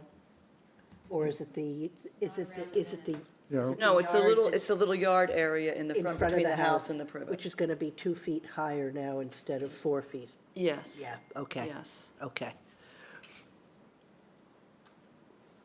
so it's for historic appearance, I guess, Something like that. sort of like that, which is not really our purview. In the agenda, not the agenda, the notes from that week, it does say a butter letter submitted is in favor. Yep. Sorry. A butter letter submitted is in favor of the privet. Yes, Like, so that was part of it. Of course, yeah. because it's historic. It is part of it, it's what the streetscape has looked like, and that's what they were Right. concerned about. This is in the old part of the old town, so. I want it to look like it did. Yep. All right, Have we talked about this since August? No, Okay. yes, I couldn't find it anyplace else. I'm going through all my notes. it's hard to dredge up the memories here about this.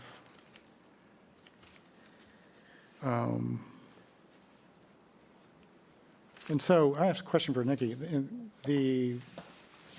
In here, in the notes, planning notes, and also in this finding or special condition of which, I can't remember which, it says at least 50% of the landscaping plants will be native. As an agent, when you go out there and you see a special condition that says at least 50% of the plantings are native, and let's say it's November, how do you verify that? I mean, that depends on how good you are at plant identification, or you can require,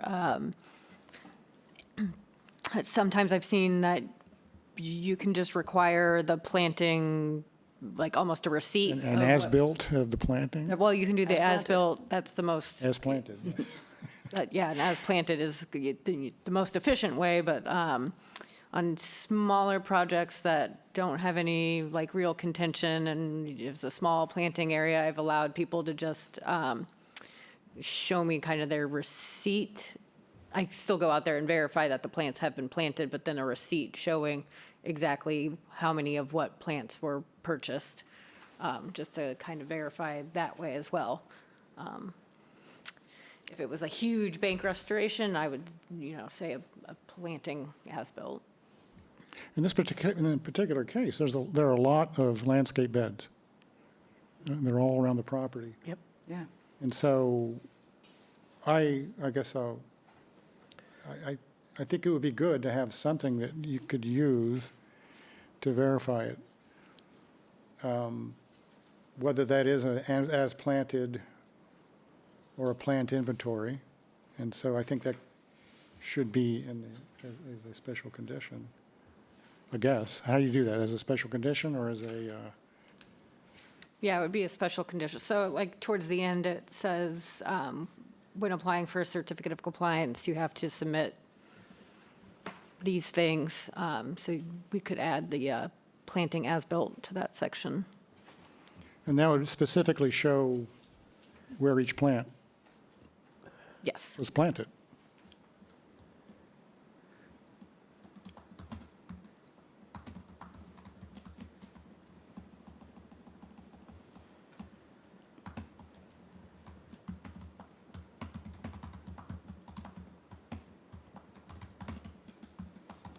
Because I also remember we got talked into, and I don't know how we got talked into all this, allowing, is this where we have a bunch of hydrangeas along the front?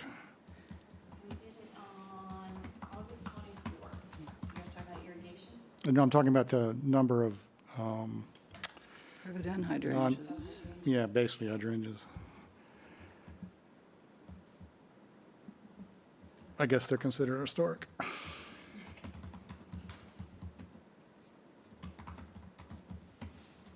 All right. I Anything else from anybody?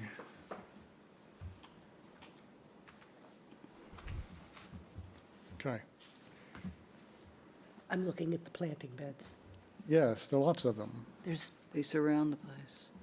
And there's even one down by the cottage yeah, that is different, that isn't labeled landscaping bed A, it's just labeled it's called landscape planting. Right. Plantings, which is different than the landscape plantings A beds, which are all around the house. So I don't know why they're different. And it doesn't seem like they should be, well, actually, the ones around that cottage are deeper into the resource area, so I would say those should be all native.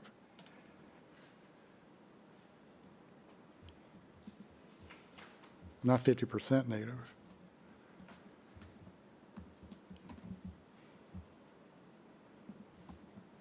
So is that the ones that say, the note is that the final selections to be Sorry. Final selections to be confirmed with conservation agent prior to installation? Well, yeah, that note tends to appear a lot, but I'm looking at Here? those two. Gotcha. Those two. So, given that they're labeled differently for some unknown reason,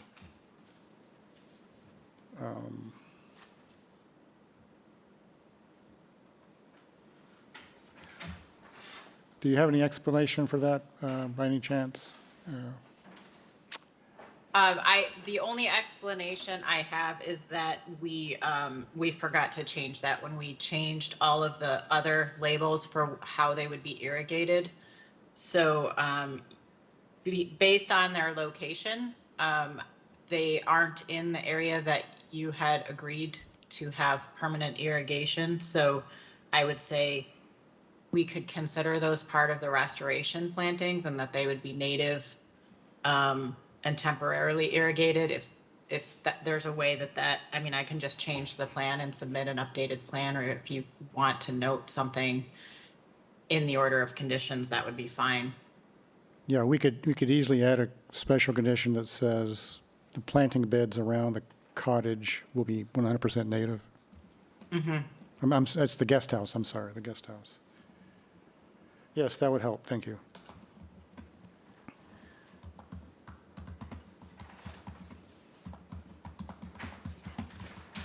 All right, anything, I guess, is that it for everybody? Is it just called the cottage? It's Guest house. Guest house, yeah. I kept calling it cottage, but it's the guest house.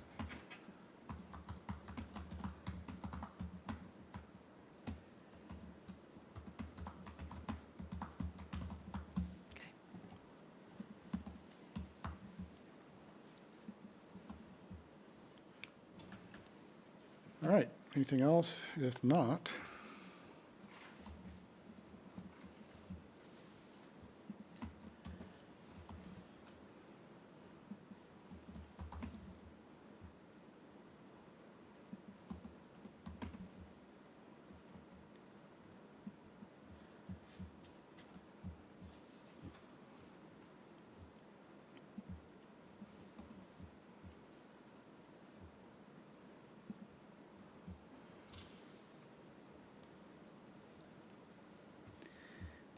What's happening in the NDZ?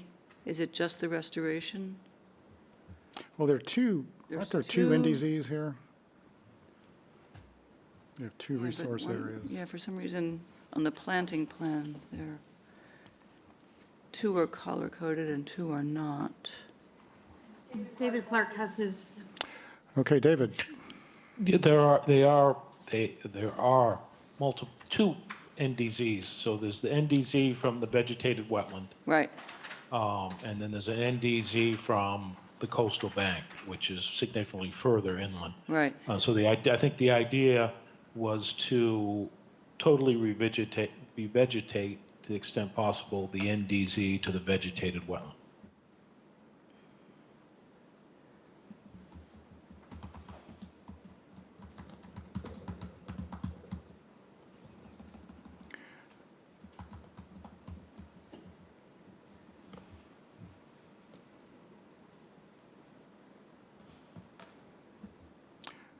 But in effect, we are, by this plan, allowing non-natives in the NDZ to the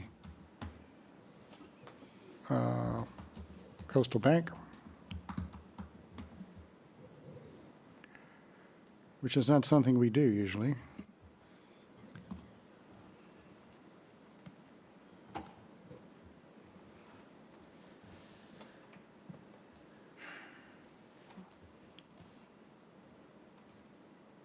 Is anyone else uncomfortable with this? Or is it just me?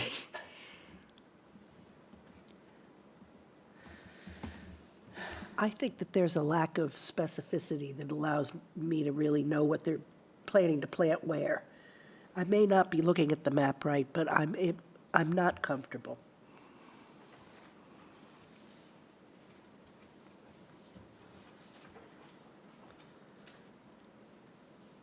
As an example, on the planting plan I'm looking at, the plant list does not have a hydrangea on it.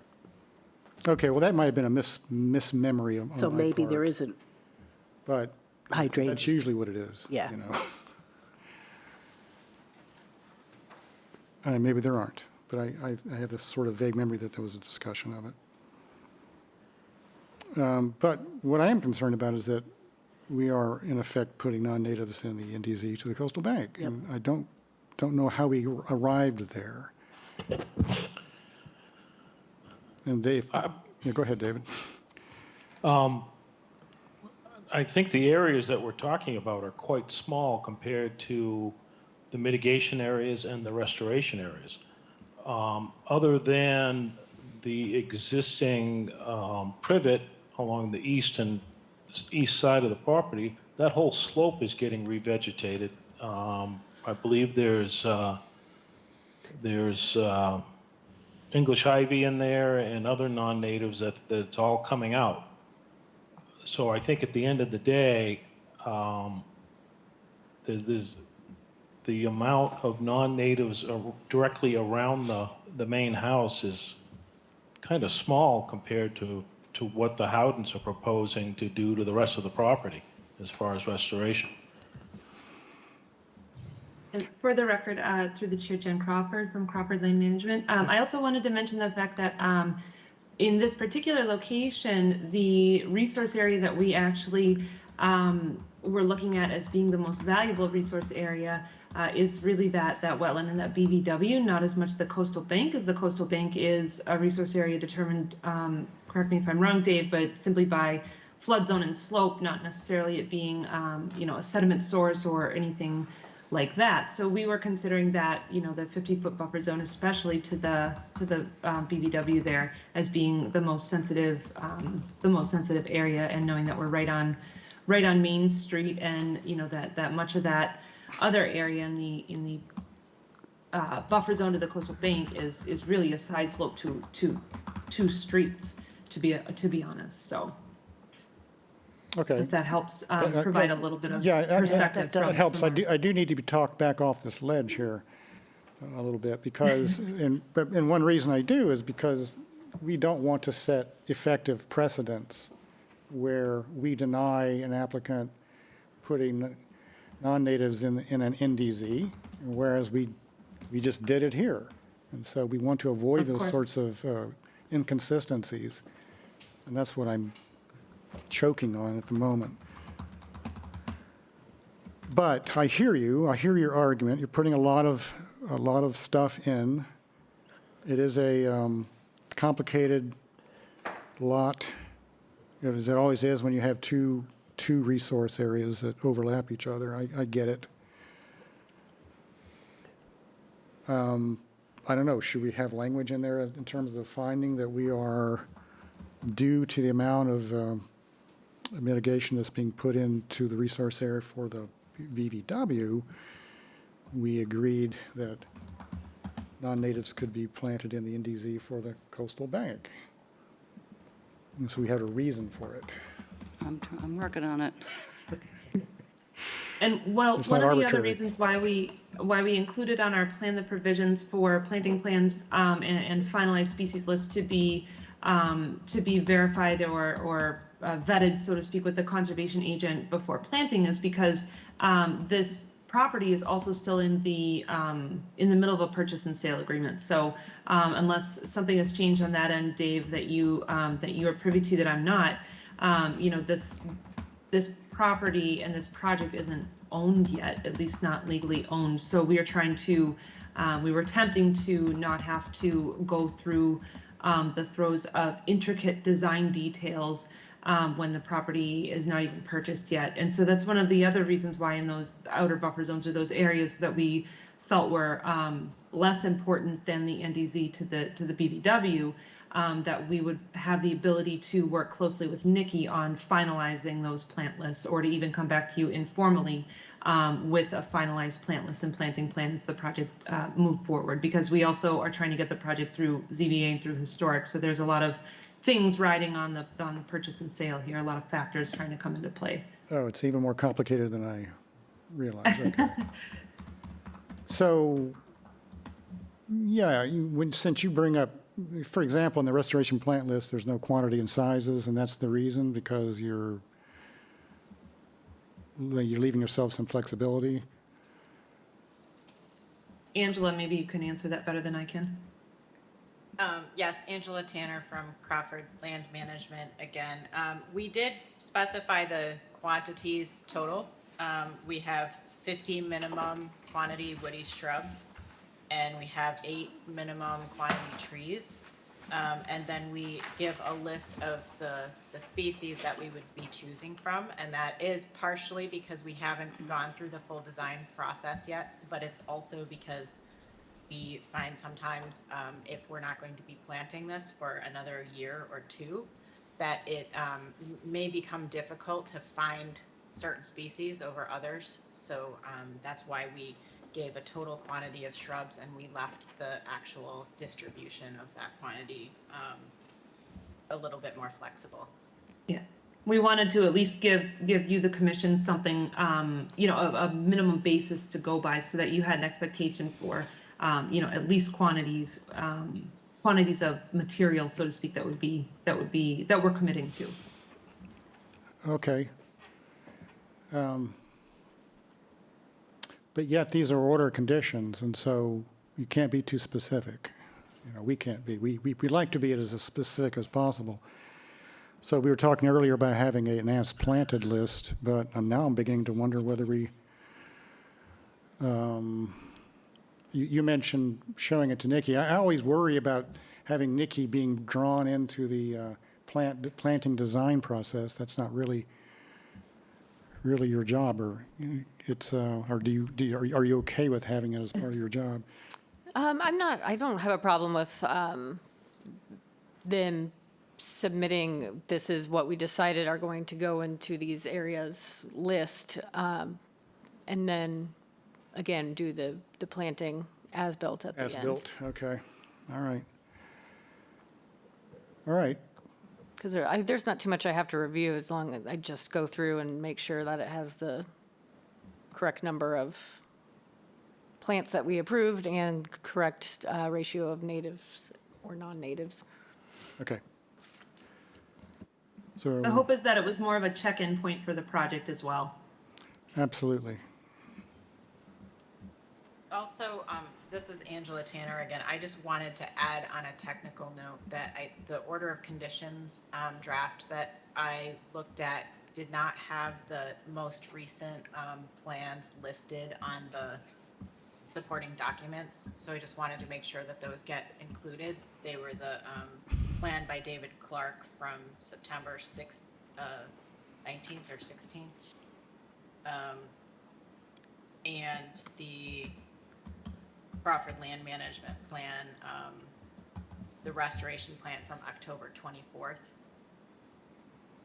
24th. Did you get these from MyTownGov or from Nikki?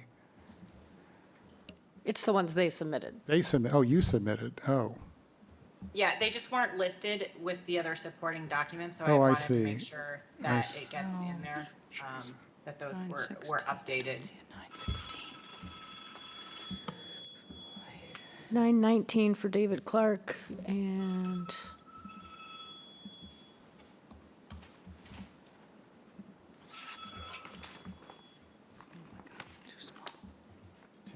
1024 for Yep, offer? 1024. 124, okay. Okay, thank you.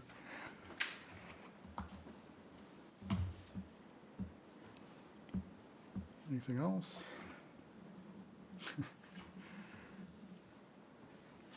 Are you prepared to make a motion on this? Oh, I'm sorry. You're just not in the habit. No, I'm not. Oh, in also, that. are you, I'm asking also, are you okay with I'm, having a motion? yeah, I'll show you how okay I am. Okay. I make a motion that we approve the order of conditions for 305 Main Street as we have revised it today. Gordon, second. Roll call vote. Cheryl? Aye. Janet? Aye. Lise? Aye. Mary? Aye. And I vote aye. All right, well, thank you. Sorry for the confusion, but It's been a confusing project, that one. yes, it has been a confusing project. To- Many times, worry, many we- times over, many Yes. times over. We have to jog our own memories internally as to what happened too. Yeah, I believe it. Thank you. All right, thank you. All right, what about now Yeah. for a break?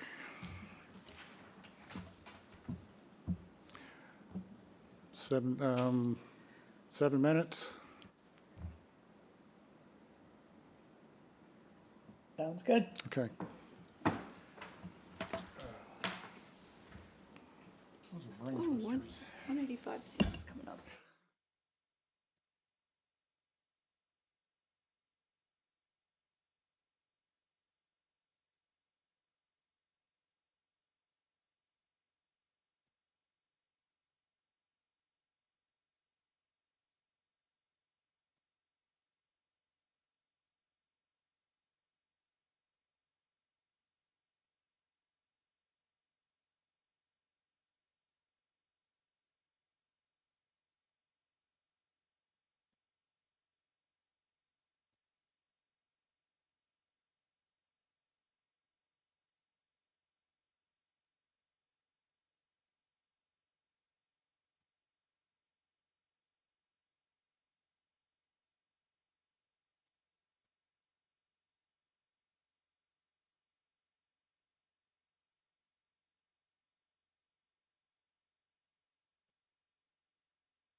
30 years, well, no, shut up.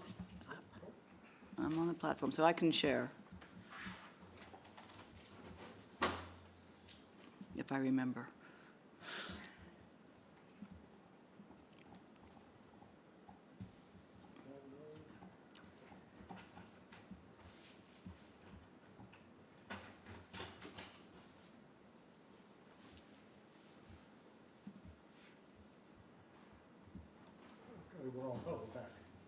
We're back. All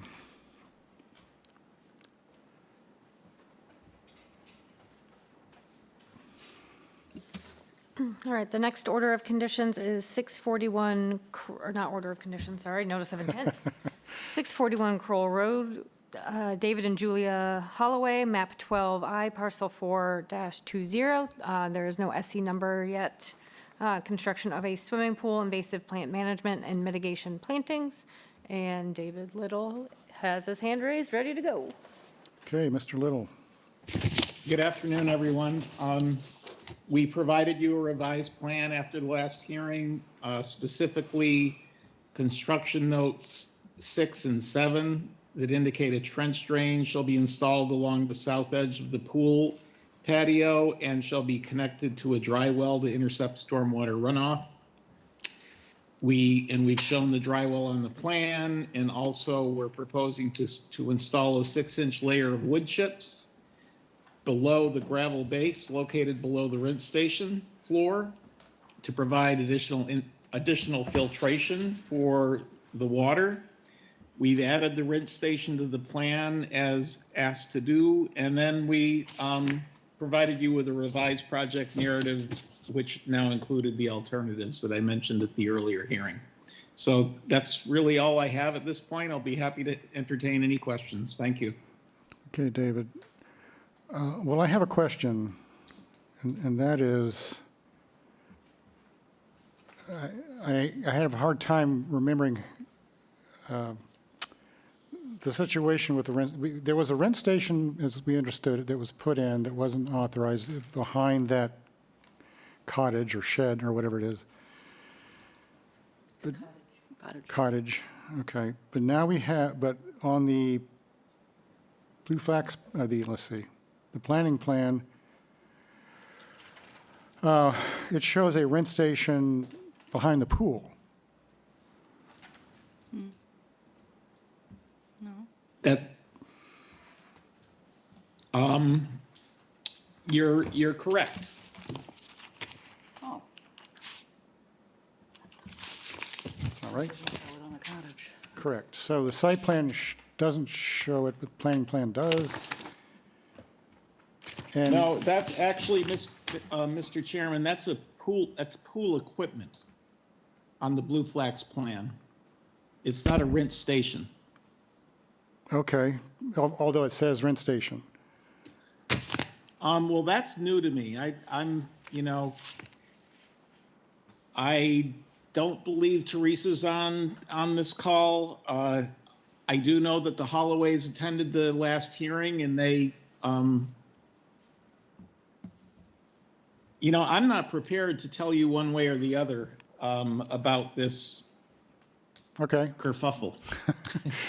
Well, let me just say this, that if the intent was to put a new rent station there and take out the one down in the resource area, you can make the argument that that's a better outcome.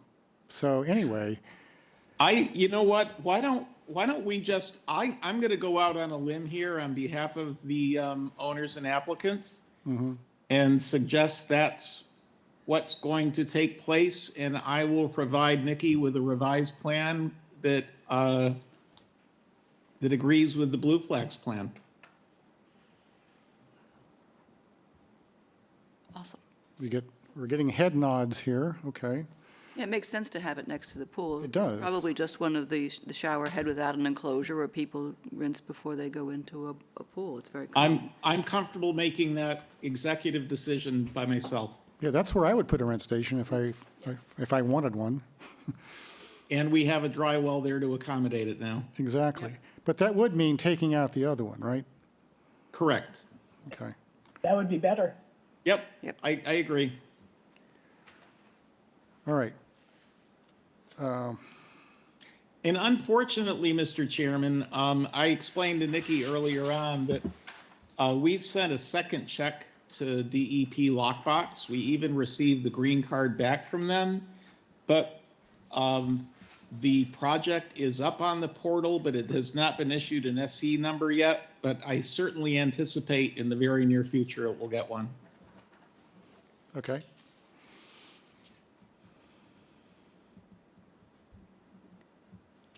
Anybody else? I don't have anything. Okay. Yep, so that would be December. 12/7th for the order, and we'll just,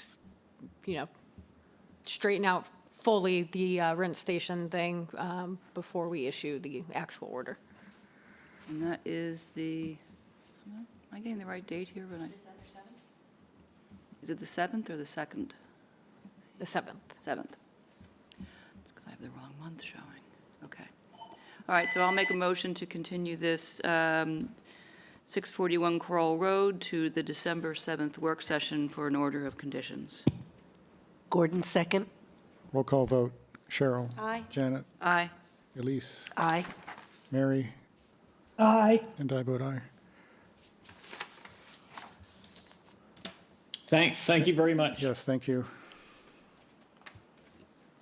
All right, the next notice of intent is 41 Mooncussers Lane, Kevin and Courtney Chase, map 11A, parcel 15-15A, SE 103587, proposed pool, spa, patio, and associated site improvements. They have requested a continuance to December 14th, just to have more time to work on, I believe it was pool changes that came up at their last hearing. Okay, so I make a motion to continue 41 Mooncussers Lane to December 14th. Gordon, second. Roll call vote. Cheryl. Aye. Janet. Aye. Elise. Aye. Mary. Aye. And I vote aye. All right, then we have 185. Sean, who's the, Nate, do you want to Nate. open these together? Yeah. Don't you think? I would, well, sure, yeah. Yeah. Yeah, I think that's a good idea. Okay, so we have 185 Sears Road, Richard and Sandra McDonald, map 11A1, parcel 2-2, SE 103583, proposed reinforced salt marsh and guardrail, and SE 103585, proposed coastal bank restoration. I do want to just give, a heads up, I did forward, I think everyone, mostly, that needed them, the letters from Ted, Renee, and their associated groups, but I didn't get those until this morning, so I haven't fully read them. And then I got another one at noon on my lunch break, so I don't think I've even forwarded that one. So I don't know if Seth and Nate had a chance to review those as well, but with that, the representative can begin.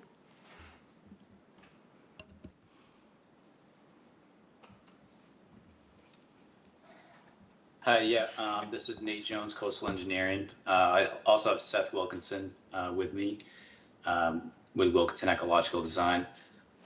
We did receive the comment letters. I forwarded that to our team here. I haven't gone through it in depth, but we can provide responses if the commission wants. Seth, do you want to just give a description of the salt marsh and the fiber rolls first, and then I can get into the guardrail? Sure, happy to. If it's okay, Mr. Chairman, I'll just present the aerial image diagram that I shared at the site visit yesterday. Oh, yes. All right, and it's all yours. You don't have to do it. Just a little new on doing this at This Works. Is that working? Yep. That diagram okay? Uh, That was my first.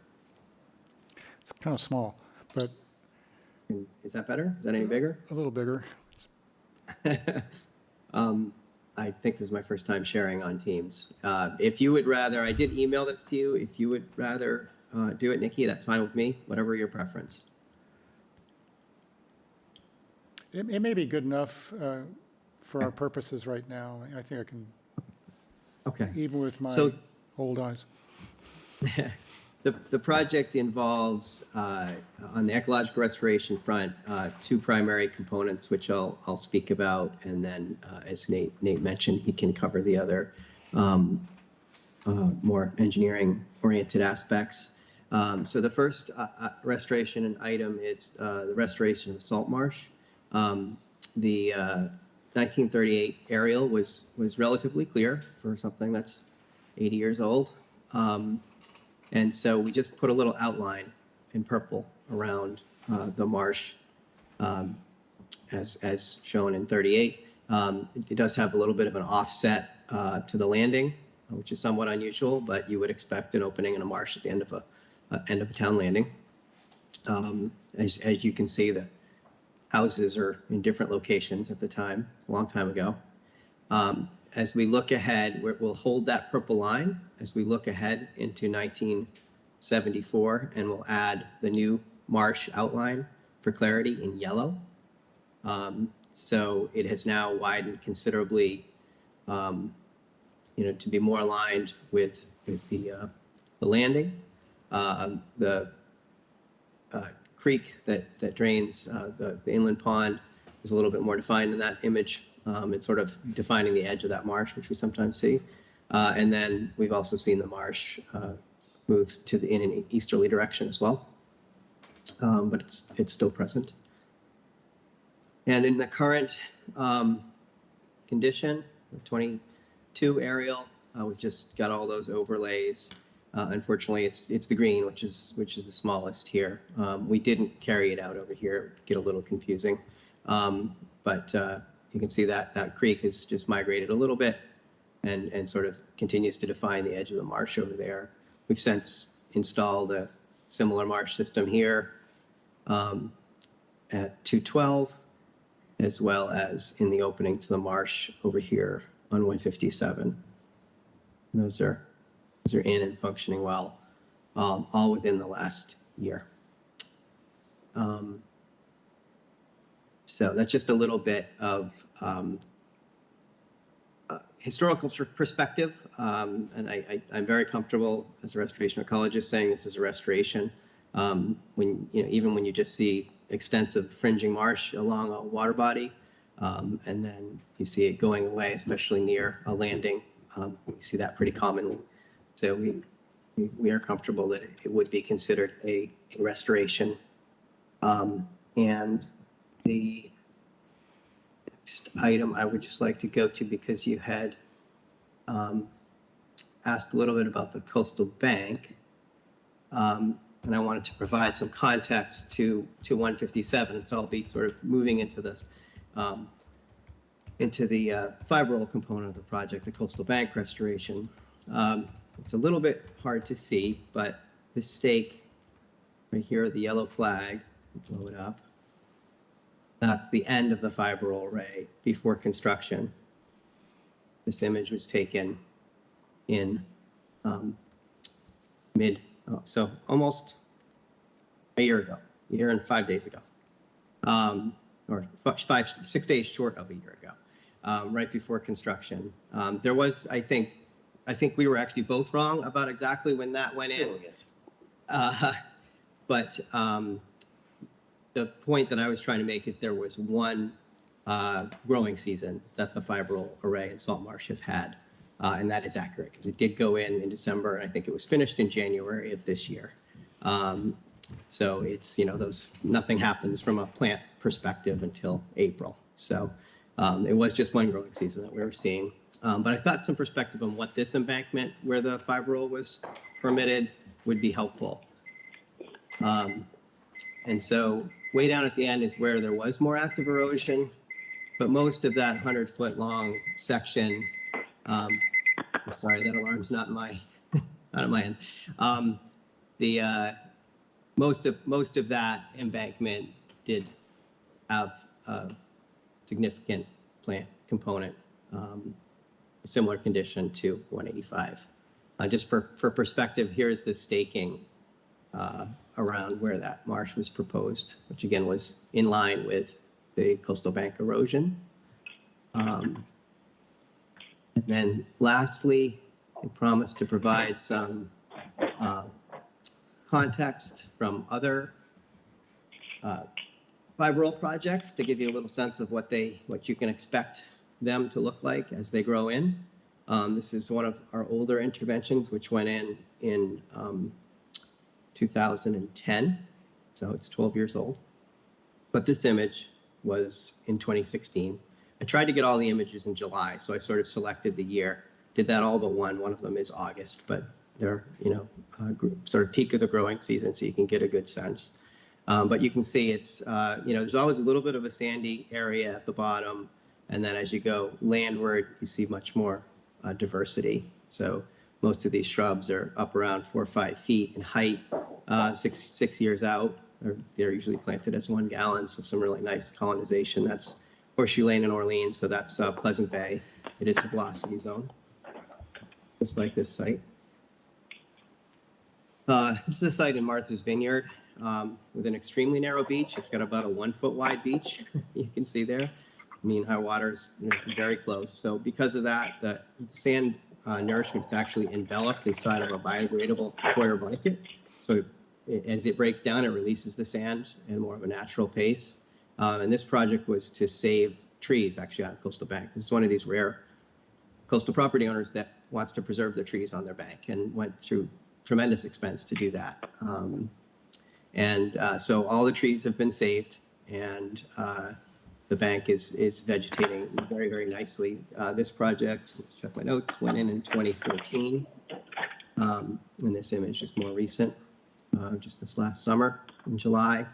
You've got great tree, shrub, and herbaceous cover on that coastal bank. The fiber rolls go up to around there on this bank. And then we have another older project, but this is very recent. This is within about a year and a half after construction. It was constructed in 2016, and this was July of 2017.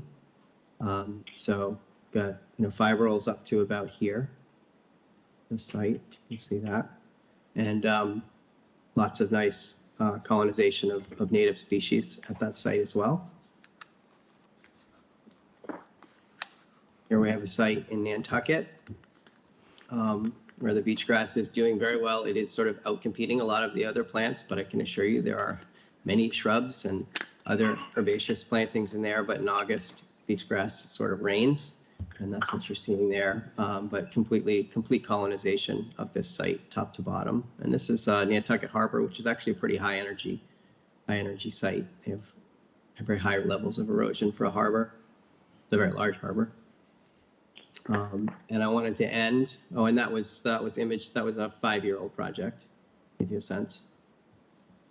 And I wanted to finish with a project right in Chatham, which should still be fairly recent in many of your minds, because I think it was a certificate of compliance was issued in the last year, thereabouts. So this was July of this past summer. This is Shore Road, and this is both the very high marsh to seaward, and then a coastal bank, I believe a 9-foot high fiber roll array just to landward of that. Nice diverse community of all native species growing on the bank.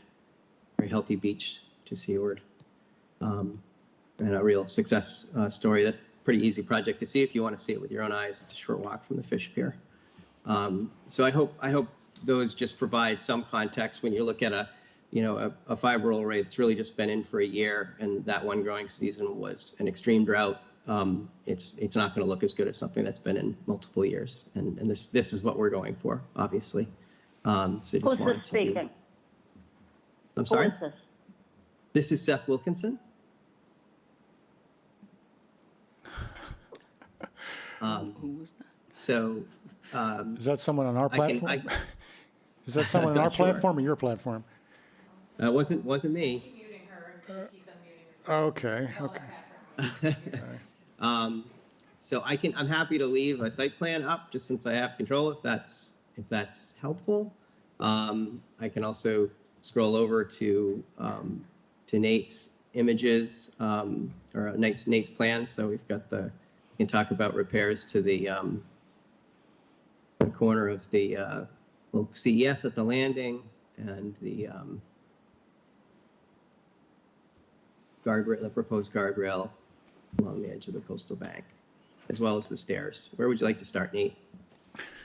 Yeah, if you keep that screen up, actually, Seth, talk about the stair section. So with the installation of this fiber roll array, we're going from the end of the existing revetment, which is about halfway through the property, down towards the east, offsetting from the property line, I believe 10 feet. And in that area is also the existing staircase. So in order to properly anchor these this fiber roll system, the existing platform that the stairs, that are part of the stairs would need to be elevated. Right now, it's pretty much up against the grade on the back end of the platform. So looking at that section that's shown on the screen there, existing is on the left, proposed on the right, we're proposing to basically just lift the existing platform just by 2 feet. We can utilize the existing foundation supports for the middle support and the support that's shown on the right side of the screen. Those are in good shape, but the ones on the left, we would just need some additional supports to make sure it's stable enough. So we are proposing to put in 3 helical anchors. But the platform itself would basically be the same. It would just be elevated 2 feet. Above the platform, the staircase that comes down from the top of the bank, that would also be elevated. Right now, it's basically up against existing grade. So by elevating that, we would also allow for vegetation to grow underneath it. So in doing this, the bottom stairs would just have to be extended a few steps, just because we're elevating the whole thing. So we just need the extra steps to get down to the beach. The decking for the platform, we are proposing to widen the spacing. Right now, I don't believe there's much spacing, if any, maybe like a 1/4 inch.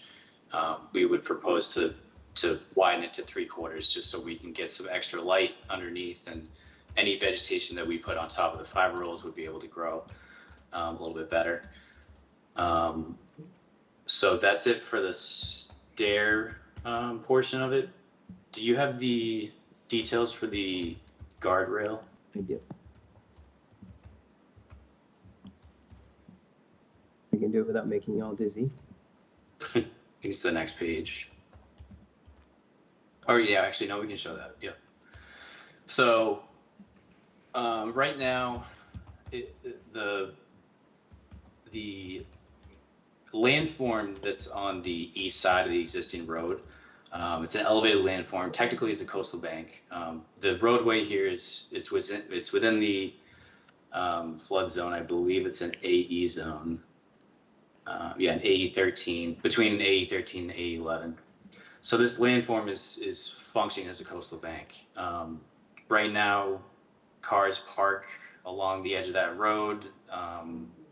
Tires go up against the edge of the slope, essentially degrading the coastal bank. We walked the site yesterday. I pointed out a few spots to the commission where there's lack of vegetation. There's some vertical slumping. And it's a degraded coastal bank. So with the installation of this guardrail, we're basically taking the vehicle traffic off of the bank and keeping it on the roadway. We do have more details in this plan on a different sheet that just show kind of the nuts and bolts of the guardrail itself.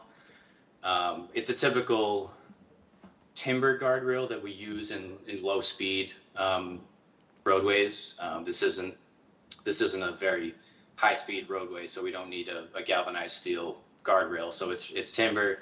It looks nice in a coastal environment, Cape Cod environment, and it's safe enough where if a vehicle did hit it, it would obviously would prevent the vehicle from crashing into the bank. But we don't need the full galvanized steel system that you see on highways and whatnot. But the purpose is to keep the vehicle traffic off of the bank and protect the bank itself. I think we talked about potentially planting those degraded areas as well. We could do a coastal seed mix or something similar that would be adequate for this area. I don't know, Seth, if you had any thoughts on that. I don't know if we provided that spec, but those degraded areas, I think a simple seed would be fine. I don't think we need to put anything more in there because it's mostly grass as it is right now. We already do have a coastal salt tolerant mixture proposed for the coastal bank on the other side, so I think it would be appropriate here as well. Okay. Yeah, that's it on my end for the guardrail and the steps. I don't know if you wanted to get into the salt marsh details a little bit more.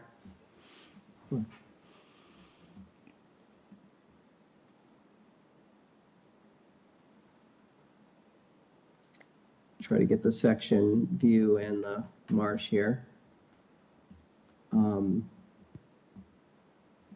So we're proposing to tie into the existing hard structure that sort of protects the corner of the landing, so as not to focus storm energy between a marsh edge and a hard structure. The hard structure will do fine, but it's likely to erode the edge of a marsh if you do that. Whereas if you can butt them together, the energy is likely to just go right over the marsh and interact with the beach and the existing coastal engineering structure. We are proposing a typical mid to low marsh grass planted densely at 9 inches on center, which is 2 plants every square foot. The salt marsh hay, spike grass, and smooth cord grass, which are the middle and low dominant species in a salt marsh community. We're proposing the cobble growing medium, which is a combination of smaller cobblestones, loose coconut fiber to mimic the dead root materials that you would find in the peat that support salt marshes, as well as organic compost and compatible sediment. The time of year restrictions recommended by DMF are very reasonable. We would be sticking to that either way, certainly reasonable condition. As we saw at the site visit, you've got a very nice elevate where there's natural fringing marsh remaining.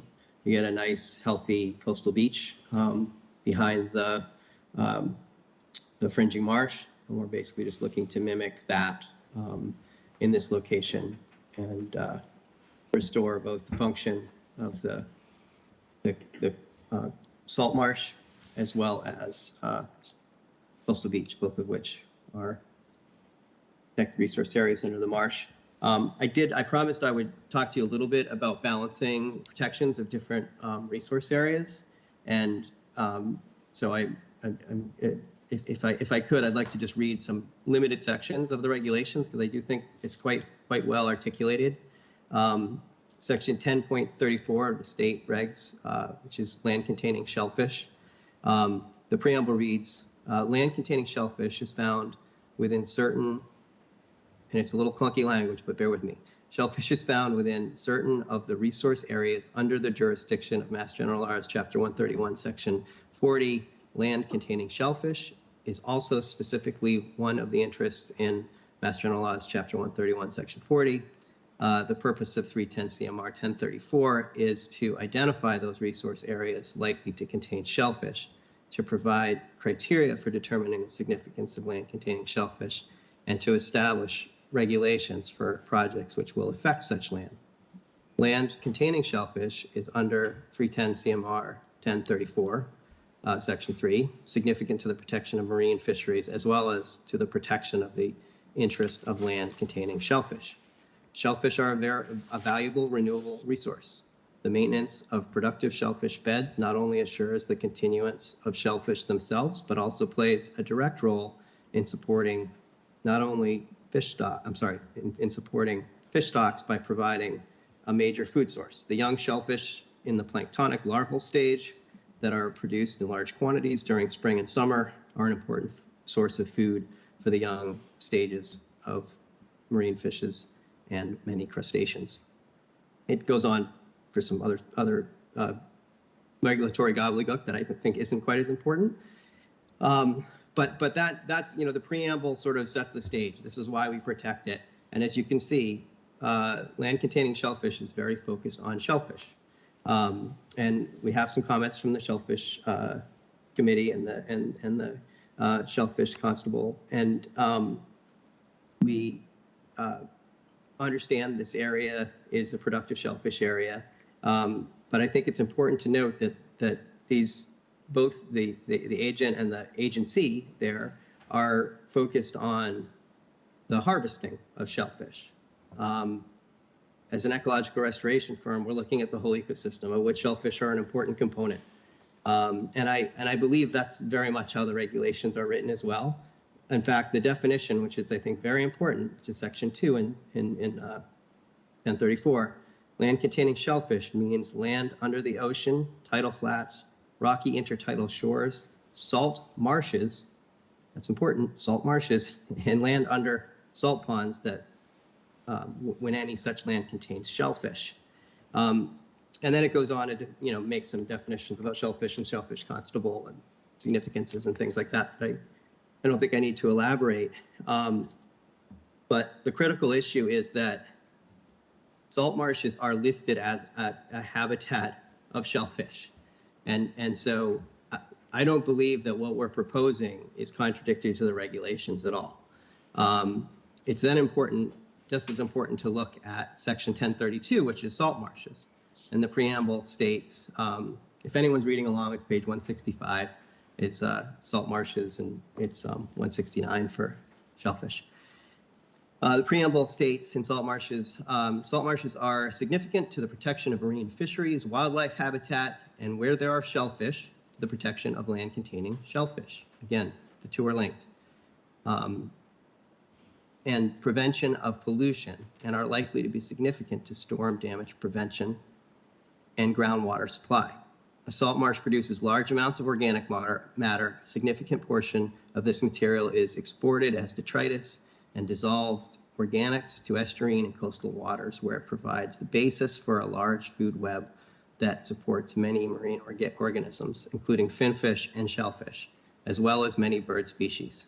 Salt marshes also provide a spawning and nursery habitat for several important estuarine forage finfishes, as well as important food, shelter, breeding areas, and migratory and overwintering areas for many wildlife species. Salt marsh plants and substrate remove pollutants from surrounding waters. The network of salt marsh vegetation roots and rhizomes bind sediments together. The sediments absorb chlorinated hydrocarbons and heavy metals such as lead, copper, and iron. This is particularly important when you consider its proximity to a public road and a landing. I added that. The marsh also retains nitrogen and phosphorus compounds, which in large amounts can lead to algal blooms in coastal waters.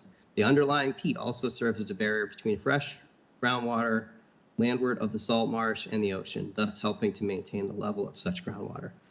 Salt marsh cordgrass and underlying peat are resistant to erosion and dissipate wave energy, thereby providing a buffer that reduces wave damage. The regulations then go on to talk about when a proposed project involves dredging, filling, removing, or altering of salt marsh. We're not doing that, so I'm not going to read that. I've already read enough. But again, the regulations very much see these two things together. I cannot argue that in this very limited area, I believe 1,980 square feet, or I did the math, 1/22nd of an acre, in that limited area, we won't be eliminating shellfish. We will be making it harder to harvest those shellfish in that very limited area. However, as you just heard, all those benefits from salt marsh will be restored that don't currently exist. So from an ecological perspective, as well as a regulatory perspective, I think it's very much justified under the regulations. The last note in the regulations I would direct you to is section 5 under 1032, which states, notwithstanding the provisions of 310 CMR 1032 section 3, a project which will restore or rehabilitate a salt marsh or create a salt marsh, and it's important, or create, even if you disagree that this is restoration, you can create a salt marsh, may be permitted in accordance with 310 CMR 1011 or 10.11 through 10.14, 10.24, Section 8, and/or 10.53, Section 4. You'll note it didn't even reference Section 10.34 in those regulations because they don't see them as mutually exclusive. So I think there's a very strong case for salt marsh restoration in what's currently intertidal beach, and I think the regulations very much support that. So I threw a lot at you, and more than happy to answer questions about that, and Nate's here as well. Okay, thank you, Seth. Yeah, I think we can agree that salt marshes are good. I think that's what a lot of the language that you were reading reinforces. And but I think, does anyone want to lead off here? Otherwise, I will be happy to. It's unfortunately, I think what, at least in my mind, are some issues, concerns raised by the two letters that were just received today. So we can't, and you've received them, but you probably, like us, you haven't been able to absorb them. So we're hampered a bit in our discussion in the fact, because we haven't had a time to reflect on them. But nevertheless, even from the site visit, what I would like to focus on is the reason for these, what I think of as actually three separate projects. Whether it's the creation or restoration of a salt marsh, and we can quibble on whether it's a restoration or a creation. I'm not sure it really matters at this stage of the game. And also the establishment of the fibril array. What precipitates it? Why do we need to do it? If you would just summarize for us why we're doing this. I will say at the outset, it's one of my least favorite questions because it has nothing to do with the regulations. Well, I suppose so. Why does it appear in the regulations? It could be just because this owner wants to restore salt marsh. That is one of the reasons.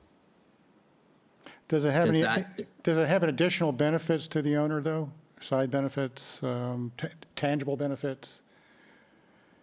It creates more of a natural shoreline, which is what they've been talking to us about for 5 years. All right. So that is a stated goal then, to create more beach there. To make the beach along their property more natural. Yes, more in keeping with the it's a restoration of both the salt marsh and the coastal beach. You take away salt marsh and that alters the landward resource areas, and so they're looking to put that to the point where they felt they had to install a coastal engineering structure to protect their home. Right.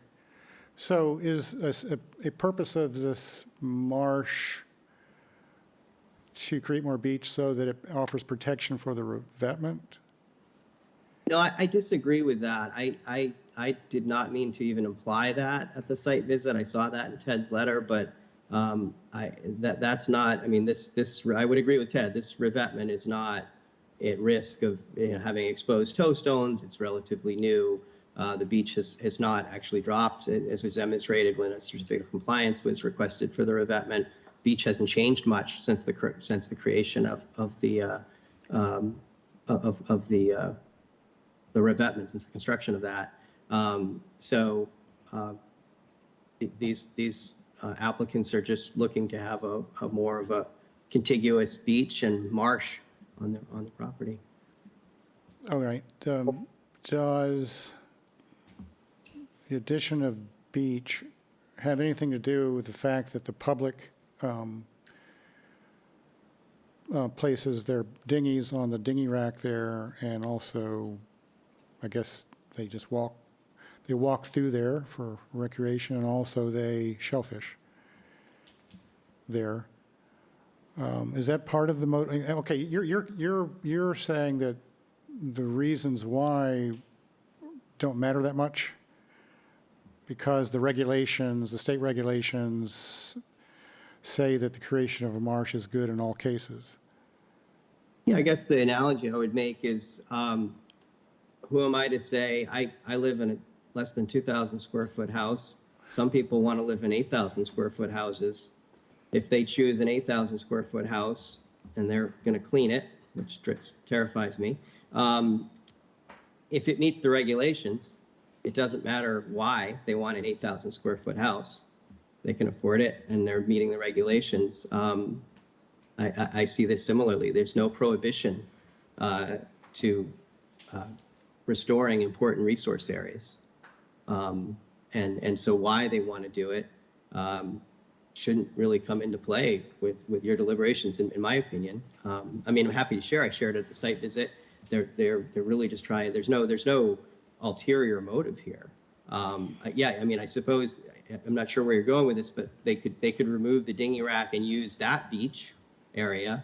There's, there as we saw, their sandiest, driest beach area is where the dinghies are stored. So that's an alternative, I suppose. They could just, recreate over there. But as you saw at high tide, there is no beach in front of their revetment, and they would like to see it return to a sandy beach. That was very likely the case when there was salt marsh there, just like there is all up and down this shoreline. Okay, yeah, fair enough. Point taken that we should be focusing on the environmental implications of it, not trying to psychoanalyze the motivations. Okay.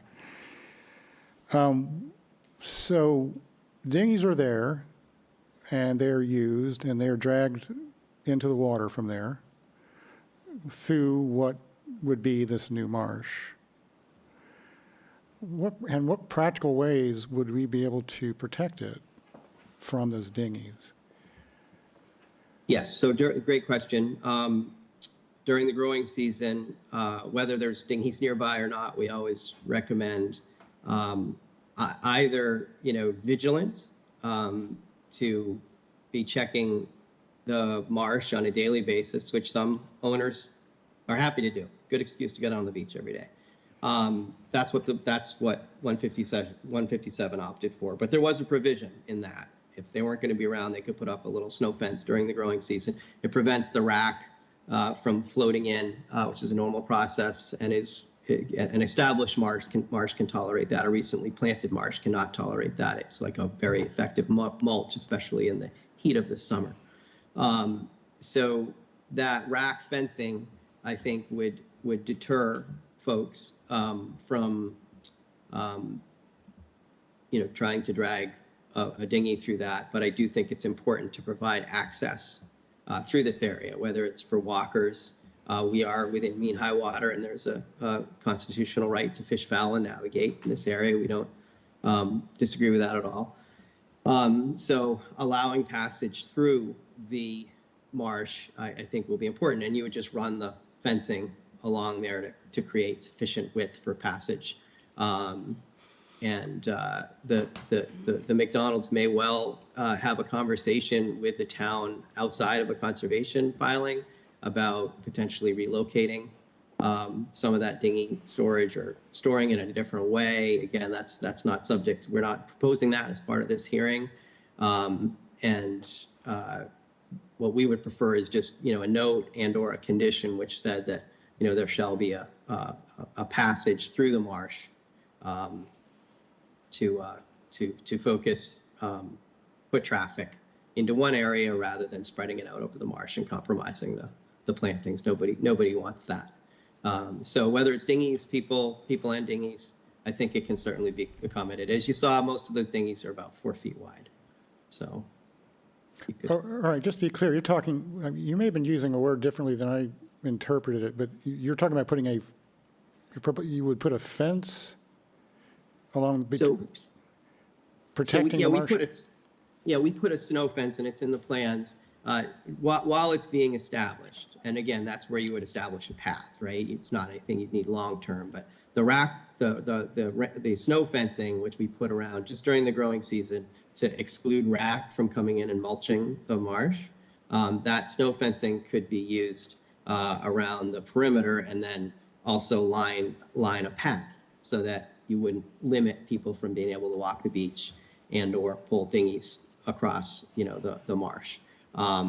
So that's what I'm referring to. And then after three growing seasons, the marsh will be established, the path will be established, and there should not be any need for any temporary seasonal fence. And we've used that technique. We even used it at a very, very highly trafficked recreational area for the city of Salem in a park type setting, where a similar project was proposed within the intertidal area below mean high water. It was, hundreds of people pass through it every morning, probably in the summer, and really heavily used, and the snow fencing worked very well for that. Again, there were openings through the marsh, so put your kayak in here, go swimming there, and it worked very well. We're not dealing with a public site here, but I know it's a popular area for walking. So your thinking is that after the temporary fencing is removed, and there would be an unmarshed passageway, that those who are using those dinghies would use that passageway, and they wouldn't drag their dinghies over the marshy part of the.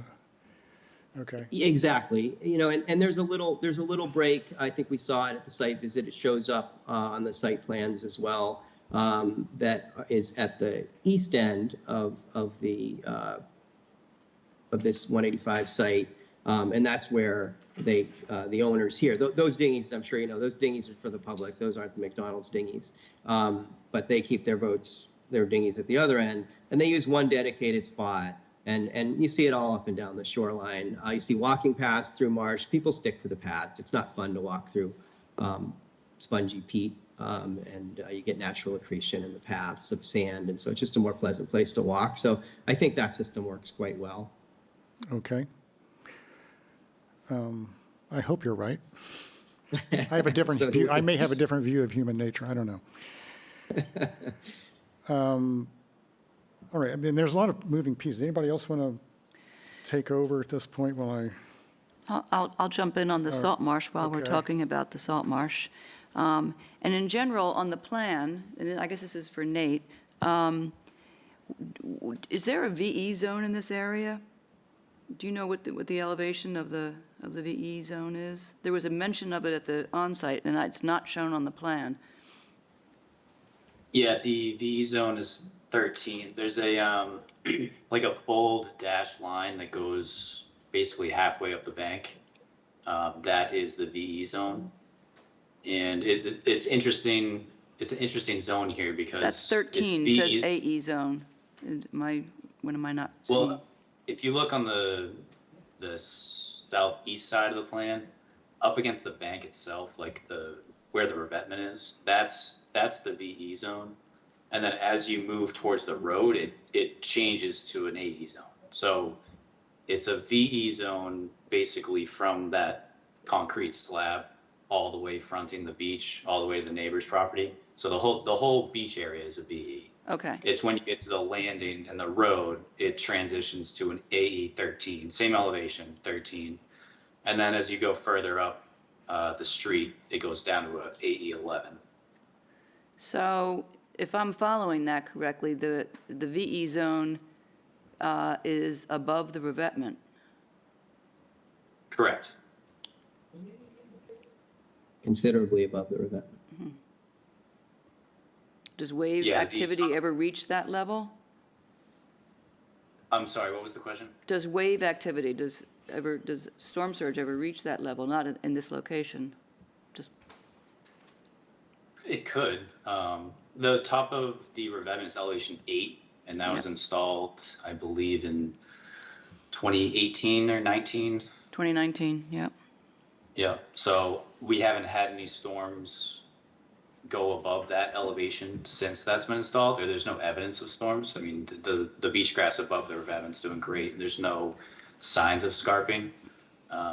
Nope. But that's not to say it can't happen. I mean, it's a VE 13 for a reason. It could over time. Well, that's where I'm going with this is the feasibility, and we talked a little bit about this, and I want to revisit it. salt marsh creation, or, I mean, restoration, but this is really creation or recreation, if you want to think about it that way, is challenging. It's technically difficult. It doesn't have a great track record. And I wonder, doing that in a VE zone where there's significant amount of water movement twice a day, what kind of challenges that presents to you and how you plan to deal with those? No, it's a great question. The general rule that we're sort of working with presently, because again, we've been doing salt marsh restoration for well over a year, well over a decade rather, which is also well over a year. But DEP only became comfortable with the cobble reinforcement in 2018 with that last image that I showed earlier at Shore Road. And that is the design that was developed specifically for velocity zones. And because we had tried more traditional, I guess you could call it, salt marsh restoration using all the same components, just without the cobble ballasting, and we did find that it was challenging. I take your point, but we have been having very good luck at other V zones like Shore Road and many other sites on the Cape, as well as Martha's Vineyard. So it's proven to be effective. And the rule that I was referencing is if you're not seeing a rapid decline of existing fringing marsh, then it should be feasible to have this cobble reinforced marsh, to be able to establish it and to see it grow. If there's no remaining salt marsh adjacent to the landmark, to the, in the general vicinity in the littoral cell that we look at, then that's usually an indication. So to use an extreme example, you had a project a little bit earlier, a little bit northeast of here, where a large revetment was proposed. I wouldn't propose a cobble reinforced marsh there. That's clearly too much energy. There's no remaining salt marsh that, in that area, if there ever was. So that's an area that's too much. But we spend a lot of time assessing that. And if you've got relatively healthy marsh nearby, then we see no reason why this system will not be successful. And it's shown to be accessible at least a half a dozen other sites that are very similar to this, 2 of which are in Chatham. Okay.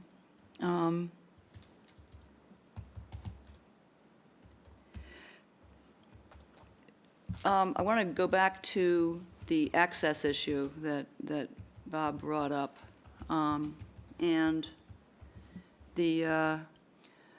I hear you about, we now have a snow fence surrounding the entire salt marsh, a path through it with more fencing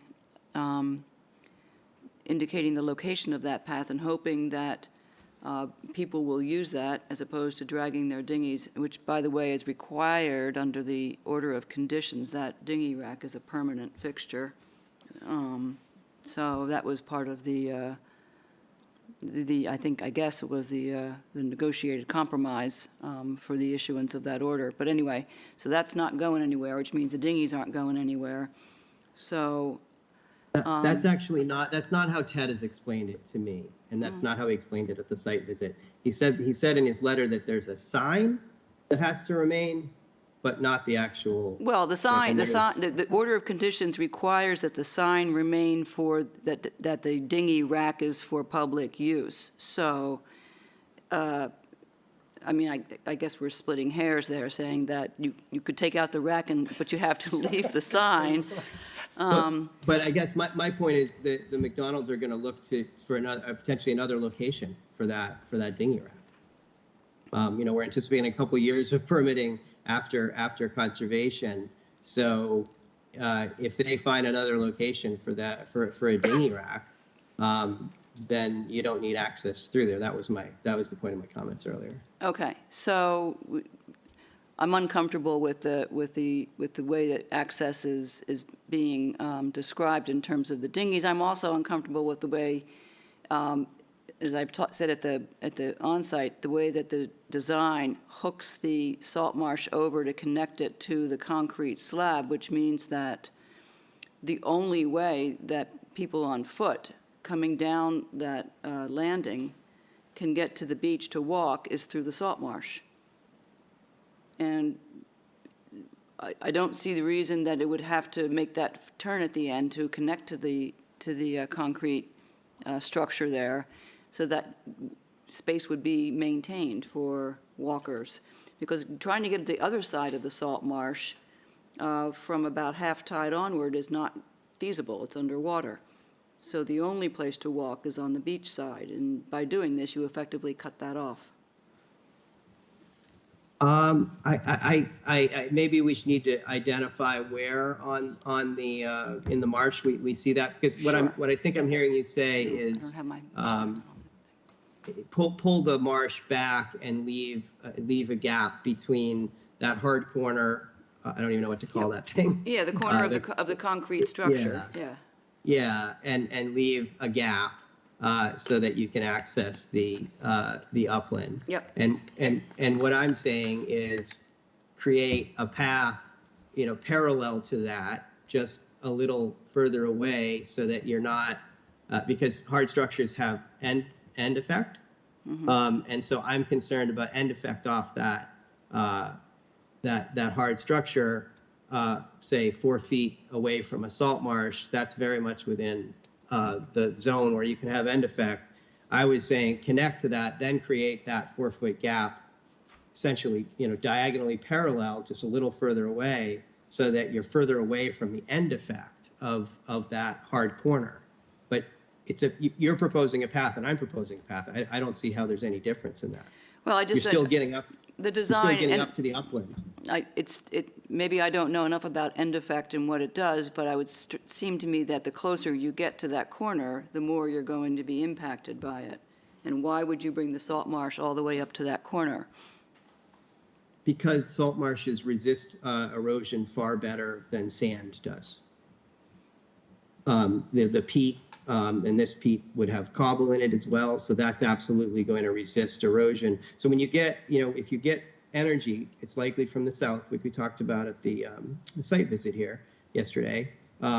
It's going to be coming right at that direction, pointed sort of right at those, coming across the corner of that, the eastern corner of that CES, and pointing right at the dinghy rack. So what I don't want to do is create a funnel effect where energy is bouncing off that smooth vertical structure and scouring out loose sand between the fringing marsh and cutting away at the edge of the fringing marsh. If the fringing marsh comes in and essentially butts up against it, then that energy goes right over the surface and it's dissipated, and it'll flow. It might scour out the beach temporarily after a storm, and then it naturally rebuilds. That's the beauty of fringing marshes. But that energy is then going to interact with a revetment, which revetment's much better taking reflected wave energy than a collar reinforced marsh is. So that's the reason. I mean, it could certainly be done either way. I just think it's much riskier to leave a gap, and that's pretty standard practice with coastal bioengineering. But it's not a critical issue for us, but it could be a problem in a major storm event. But I think we're in agreement that we should have a path there. It's just, is it the access 8 or 10 feet away from that, or is it right up against that? But you're still getting into an area that's now going to be sandier, easier to walk at more tides. We had a great example of how close it gets to have dry feet on a high tide walk in that section of beach. As the sand naturally accretes behind the marsh, which we see all over town, I think beach walkers will actually have more dry beach to walk in as a result of this. Well, someday, yes. If the salt marsh succeeds and performs as fringing marshes do, it should accrete some sand behind it. Just as a note, I would also, you've heard me complain about the elevation of the beach at this location for a couple of years, and I know it's large, it's partly, at least partly due to the loss of the fringing marsh in front, so there's been no accretion from there. But I also wondered what impact the revetment is playing on that. I mean, the order requires annual nourishment, required a one-time of 50 cubic yards. It does require annual monitoring of the beach elevation to determine whether further nourishment is needed. I guess this is for Nate. I found one monitoring report from 2020, but that's it. Have there been others that have measured the beach elevation at this location? Yeah, we've done transects once a year, as well as reporting once a year. I believe the last one was done in 2021, but I would have to check our records to be sure. We have not done one for 2022, but I think what our reports have shown was the first year we did put the 50 cubic yards out there, but the second year I believe there was a natural accretion, and we recommended that we hold off on the 50 cubic yards for that year. Again, if my memory is right, so we did not put the 50 yards out the second year. Because it's kind of a balance. I mean, you don't want to put too much out because then you may smother the marsh, the existing marsh that's out there. There isn't. But yeah, again, I could look back at our reports to make sure that's exactly. Yeah, I'm just trying to balance what is causing what is, to the untrained eye, an observable drop in elevation at that beach as year has gone by, each year has gone by. And whether additional nourishment should have been considered to I can speak a little bit about the history. So I mean, this project had, well, not this project. This property has had a long history of different shorefront protection methods, going way back to I think maybe even like 2000 or maybe even slightly before that, before my time with Coastal. But like there used to be a sturdy drift fence along the toe of the bank before the revetment was in.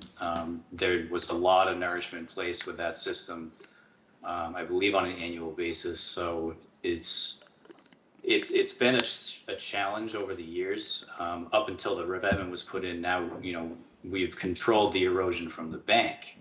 But I think the beach itself has kind of fluctuated. I've seen some of our surveys have shown that there is a wider beach there in some years, whereas the latest survey we did, mean high water was almost up to the base of the revetment. So it does fluctuate. I think the long-term process, going back to the aerials that Seth has shown, I mean, it seems like the whole beach has been dropping since the 30s.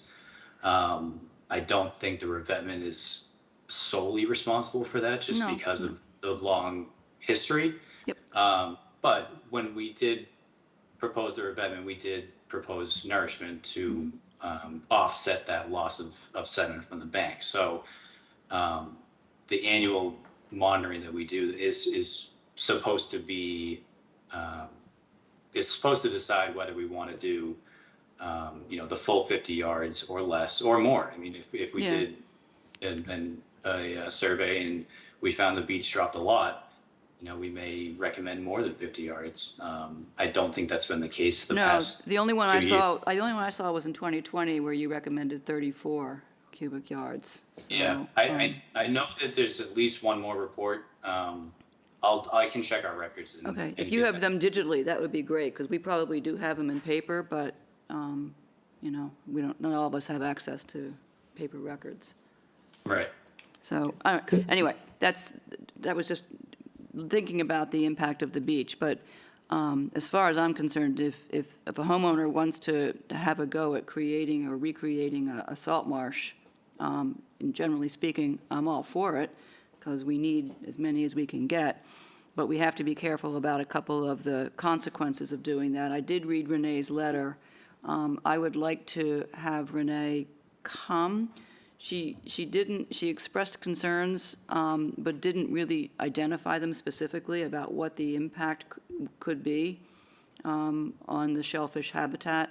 So I'd like to hear a little bit more about that to make sure that that's not a consequence of moving forward on a project, and again, access to, with respect to the dinghies and the public access is the other issue I have about the salt marsh and the feasibility of it, given that it's in a velocity zone and it's 3 feet underwater twice a day.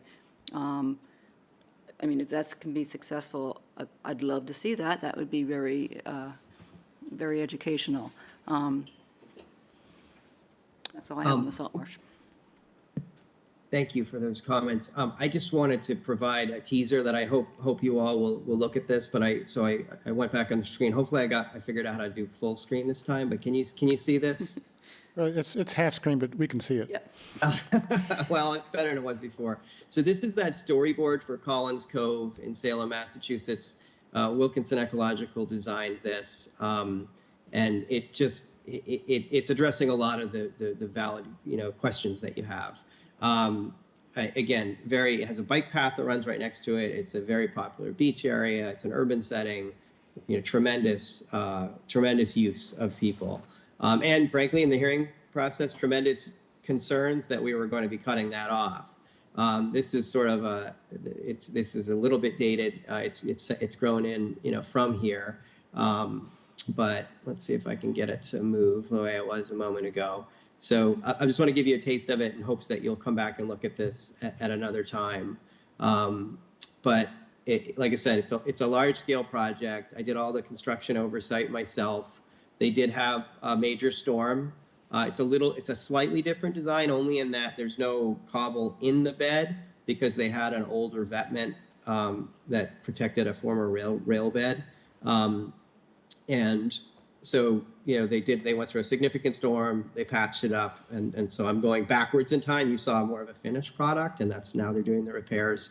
They opted, because it's an urban setting, to put this more permanent fence along the edge of the bike path. That might have also been safety, but this is actually right at the corner of where you access the water. At one point, there's a big beach over there, and there's another access, I believe, a little further down the beach. So heavily used, and a pretty high energy site, and they studied it intensively. Very similar, plant species being used as this design. Similar materials. Great grow-in, good vegetation monitoring. So this is a very good case study, and because it was grant funded, so you can see it gets some pretty significant storm impacts. And so I would just encourage you. There was a fiber roll detail at the end to provide some buffer between the rocks and the marsh to get damaged in the storm, but that was meant to be temporary and ultimately removed. But there's that snow fencing, just to give you a sense. This is a much larger area, obviously, but that snow fencing was successful. There are people boating through this area, going from the upland to the intertidal area. So just wanted to hopefully whet your appetite to take a look at that, because it's pretty interesting if you're interested in learning more about salt marsh restoration. And just to give you a sense what the site looked like before, pretty heavily degraded. That's a lot of that. It's like the old railroad bed debris. So. Okay, thank you, Seth. Yeah, I have no doubt that whatever you put in there would succeed. That's not really, I think, a concern. Just to sort of hopefully finish off today's discussion, because we've been here a long time. Yes, you have. The concrete slab that is connecting to your proposed marsh, I think we discussed at the site visit, no one really knew why it was there, when it was put there, et cetera. And I was just wondering whether or not, if that didn't exist, would that give more access, public access through there without having to, wrap around your marsh? Would that do anything for the project? and also allow public access?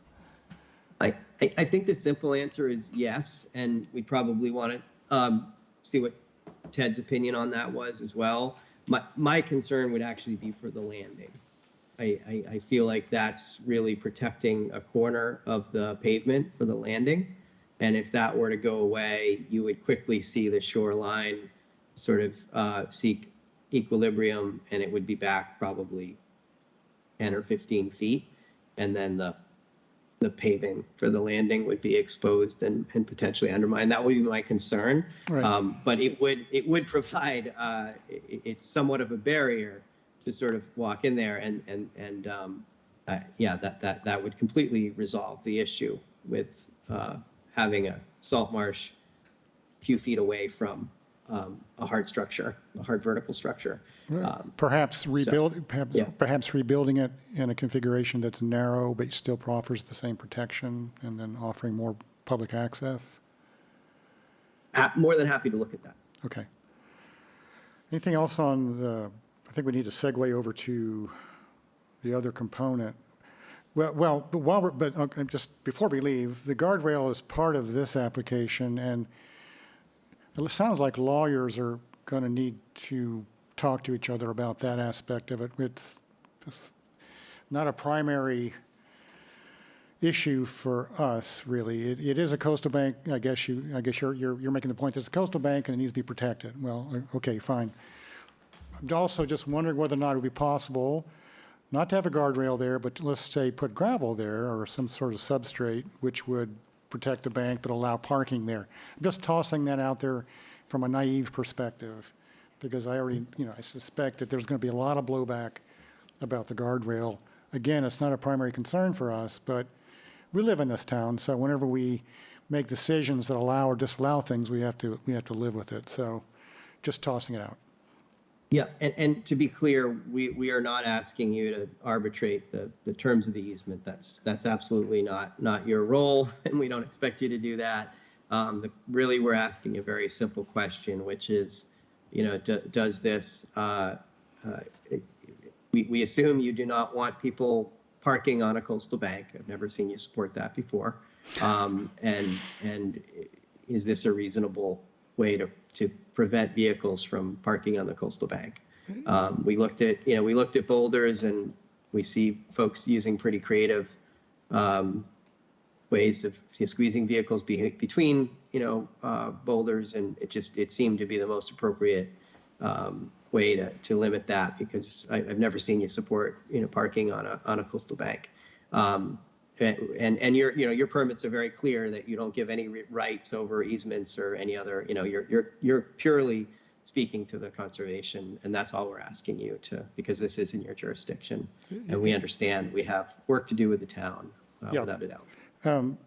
We obviously want to protect it, but are there ways, if you put your thinking caps on, that you could protect it without creating an uproar by those who use that road? It'd be better for you, better for us. Understood. I guess the way we look at it, we're not actually taking away any parking, because there is not a full parking space off the pavement, as you saw there. It's tight, yeah. Yeah, and so what it's preventing folks is parking, 3/4 in the roadway and 1/4 on a coastal bank. If the town wants to allow folks to park in the roadway right up against the guardrail, the owners of 185 are completely fine with that. That's completely a town issue. And I believe the guardrail was not carried all the way down to the water, because it does appear to be a little bit of parking at the very end. And that would not be affected by that. But, just to be clear, we're looking at this as we're not removing any legal parking presently.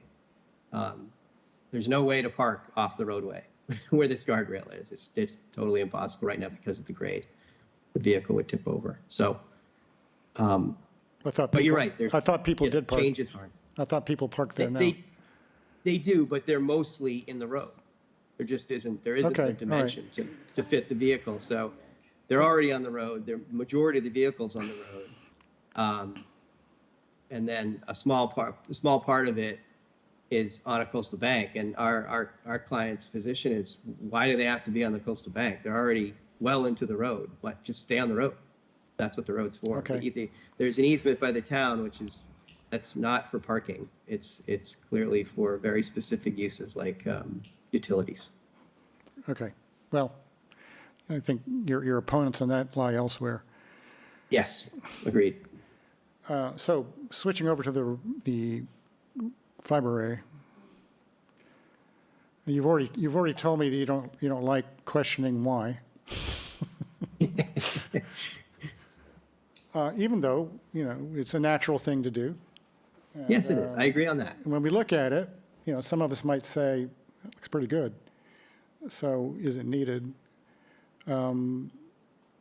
So I agree that you're going to, if you did it, you would be removing invasives, which is good. You'd be planting natives on top of it, which is good. And it would serve the function of further protecting the coastal bank, which is good. All good things. So on the face of it, it would seem there's less of an issue here, at least in my mind. But with that intro, we're going to find out whether I'm the only one thinking that.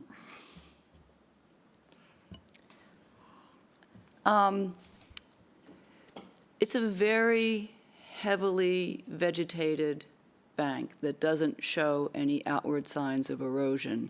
So what I would like to know, I would ask you to do an analysis of the vegetation. A lot of it is non-native, Rosa rugosa. There were some natives that you pointed to, but I would like to know more about how that breaks out into native, non-native, and invasive, so we can have a better sense. Sometimes when these bank projects come before us, they list everything that's there and in what proportions, and that's very useful data, because unlike the creation of a salt marsh, which is hard to think of negative consequences, doing the bank has immediate negative consequences, because the habitat that's there now is gone. And it's not until a new bank with native vegetation is restored that habitat gets restored, and that, as we said, could take up to 10 years to happen. So there is a cost of doing it to the resource area. So I want to be sure that when you balance the benefits versus the costs, that we're hitting that right balance. So understanding better about what's currently there would help that a lot. Absolutely. So I'm thinking like percent cover describe what the invasive species are, what the native species are, and then maybe give you a series of quadrats and what the percent cover of each of the species are. Yep. I think that's a great idea. Okay. And just for the record, I will say that I don't know, I'm with you, Seth, I don't care what the motivation is in terms of installing a fiber roll array, although I have to also say that the comment that it when you don't see any outward signs of erosion and it seems to be preventative in the face of an unknown risk, the term was a solution in search of a problem.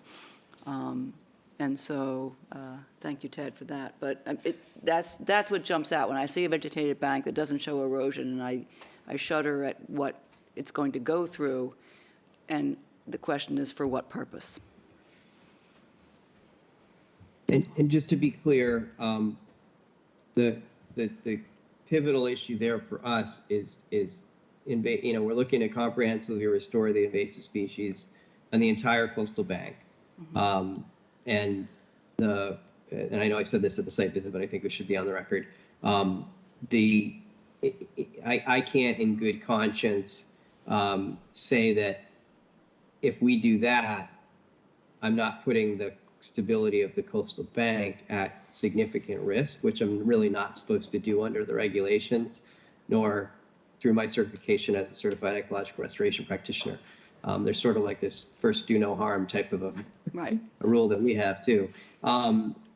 But invasives, I think we all agree there is a considerable invasive species composition. We'll be able to tell you exactly what that is. I think that is a good suggestion. I don't know that off the top of my head. But to be clear, it's because of that. It's not just looking at it. We are seeing some instability. I would agree with you. If there were no invasive species, I would absolutely be advising the clients just to leave this alone.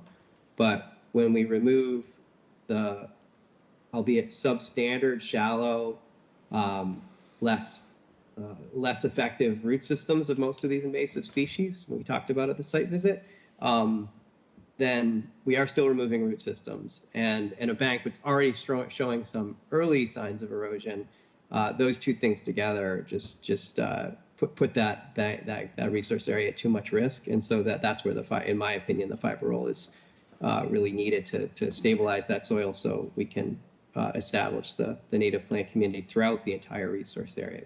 Just wanted to be clear about that. Thank you. Other questions, or are people's brains still working here? I do have a kid pickup deadline. Oh, okay. So we Yeah, need yeah. to move on. All right, that's good. So I think we've spent your fair share amount of time on this for today, and you have things to go away and think about and bring back to us. The question is, when would you like to do that? If you have room on are you meeting on the 23rd? I guess No. I would ask for. So the next one would be the December 14th. Okay, that was sort of where I was thinking was probably most reasonable. I was going to say I'm happy to try for the 23rd, but it takes a little time to do these bank analyses. So that would be great if we could continue to the 14th. That works well for me. Okay. All right, then I'll make a motion that we continue 185 Sears Road, SE 3585 and SE 3583 to December the 14th. Gordon, second. Roll call vote, Cheryl. Aye. Janet. Aye. Elise. Aye. Mary. Aye. And I vote aye. Thank you, gentlemen. Thank you. We'll see Thank you. We really do appreciate all the time, and you ask great questions in this board, and you've put in. You're almost on 4 hours here. We're so on overtime thank now, you. yeah. Yeah, you're definitely on overtime. Double Time and a overtime. half. Yeah. Okay. Yep, Thank thank you. you, All everyone. right. See you next month. All right, so next up, we have the certificates of compliance, 55 Countryside Drive. I'm just going to say no action on that one for now because it was confusing. They had checked off that the project was done in compliance, but there was things missing, and we weren't sure at the site visit if anything was actually done, so we're not sure if they checked off the wrong box, so I'm just waiting to hear back from the homeowner. It was things like a spas and, a shed or something that weren't present. So I just want to make sure we issue the right checkbox certificate of compliance.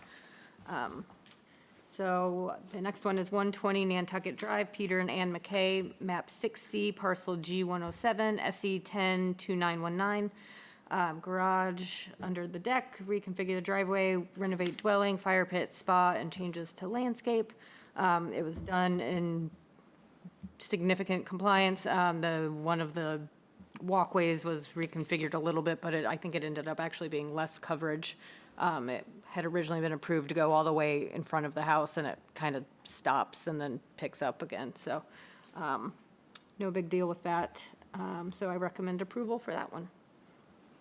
All right, then I'll make a motion to approve the certificate of compliance for 120 Nantucket Drive. Gordon, second. Roll call vote, Cheryl. Aye. Janet. Aye. Elise. Oh, aye. Mary. Aye. And I vote aye. And I assume we have no unforeseen items. I have no unforeseen items. Then I'll make a motion to adjourn. Gordon, second. Roll call vote, Cheryl. Aye. Janet. Aye. Elise. Aye. Aye. Aye. And I vote Bye, Mary. Aye, Mary. Aye.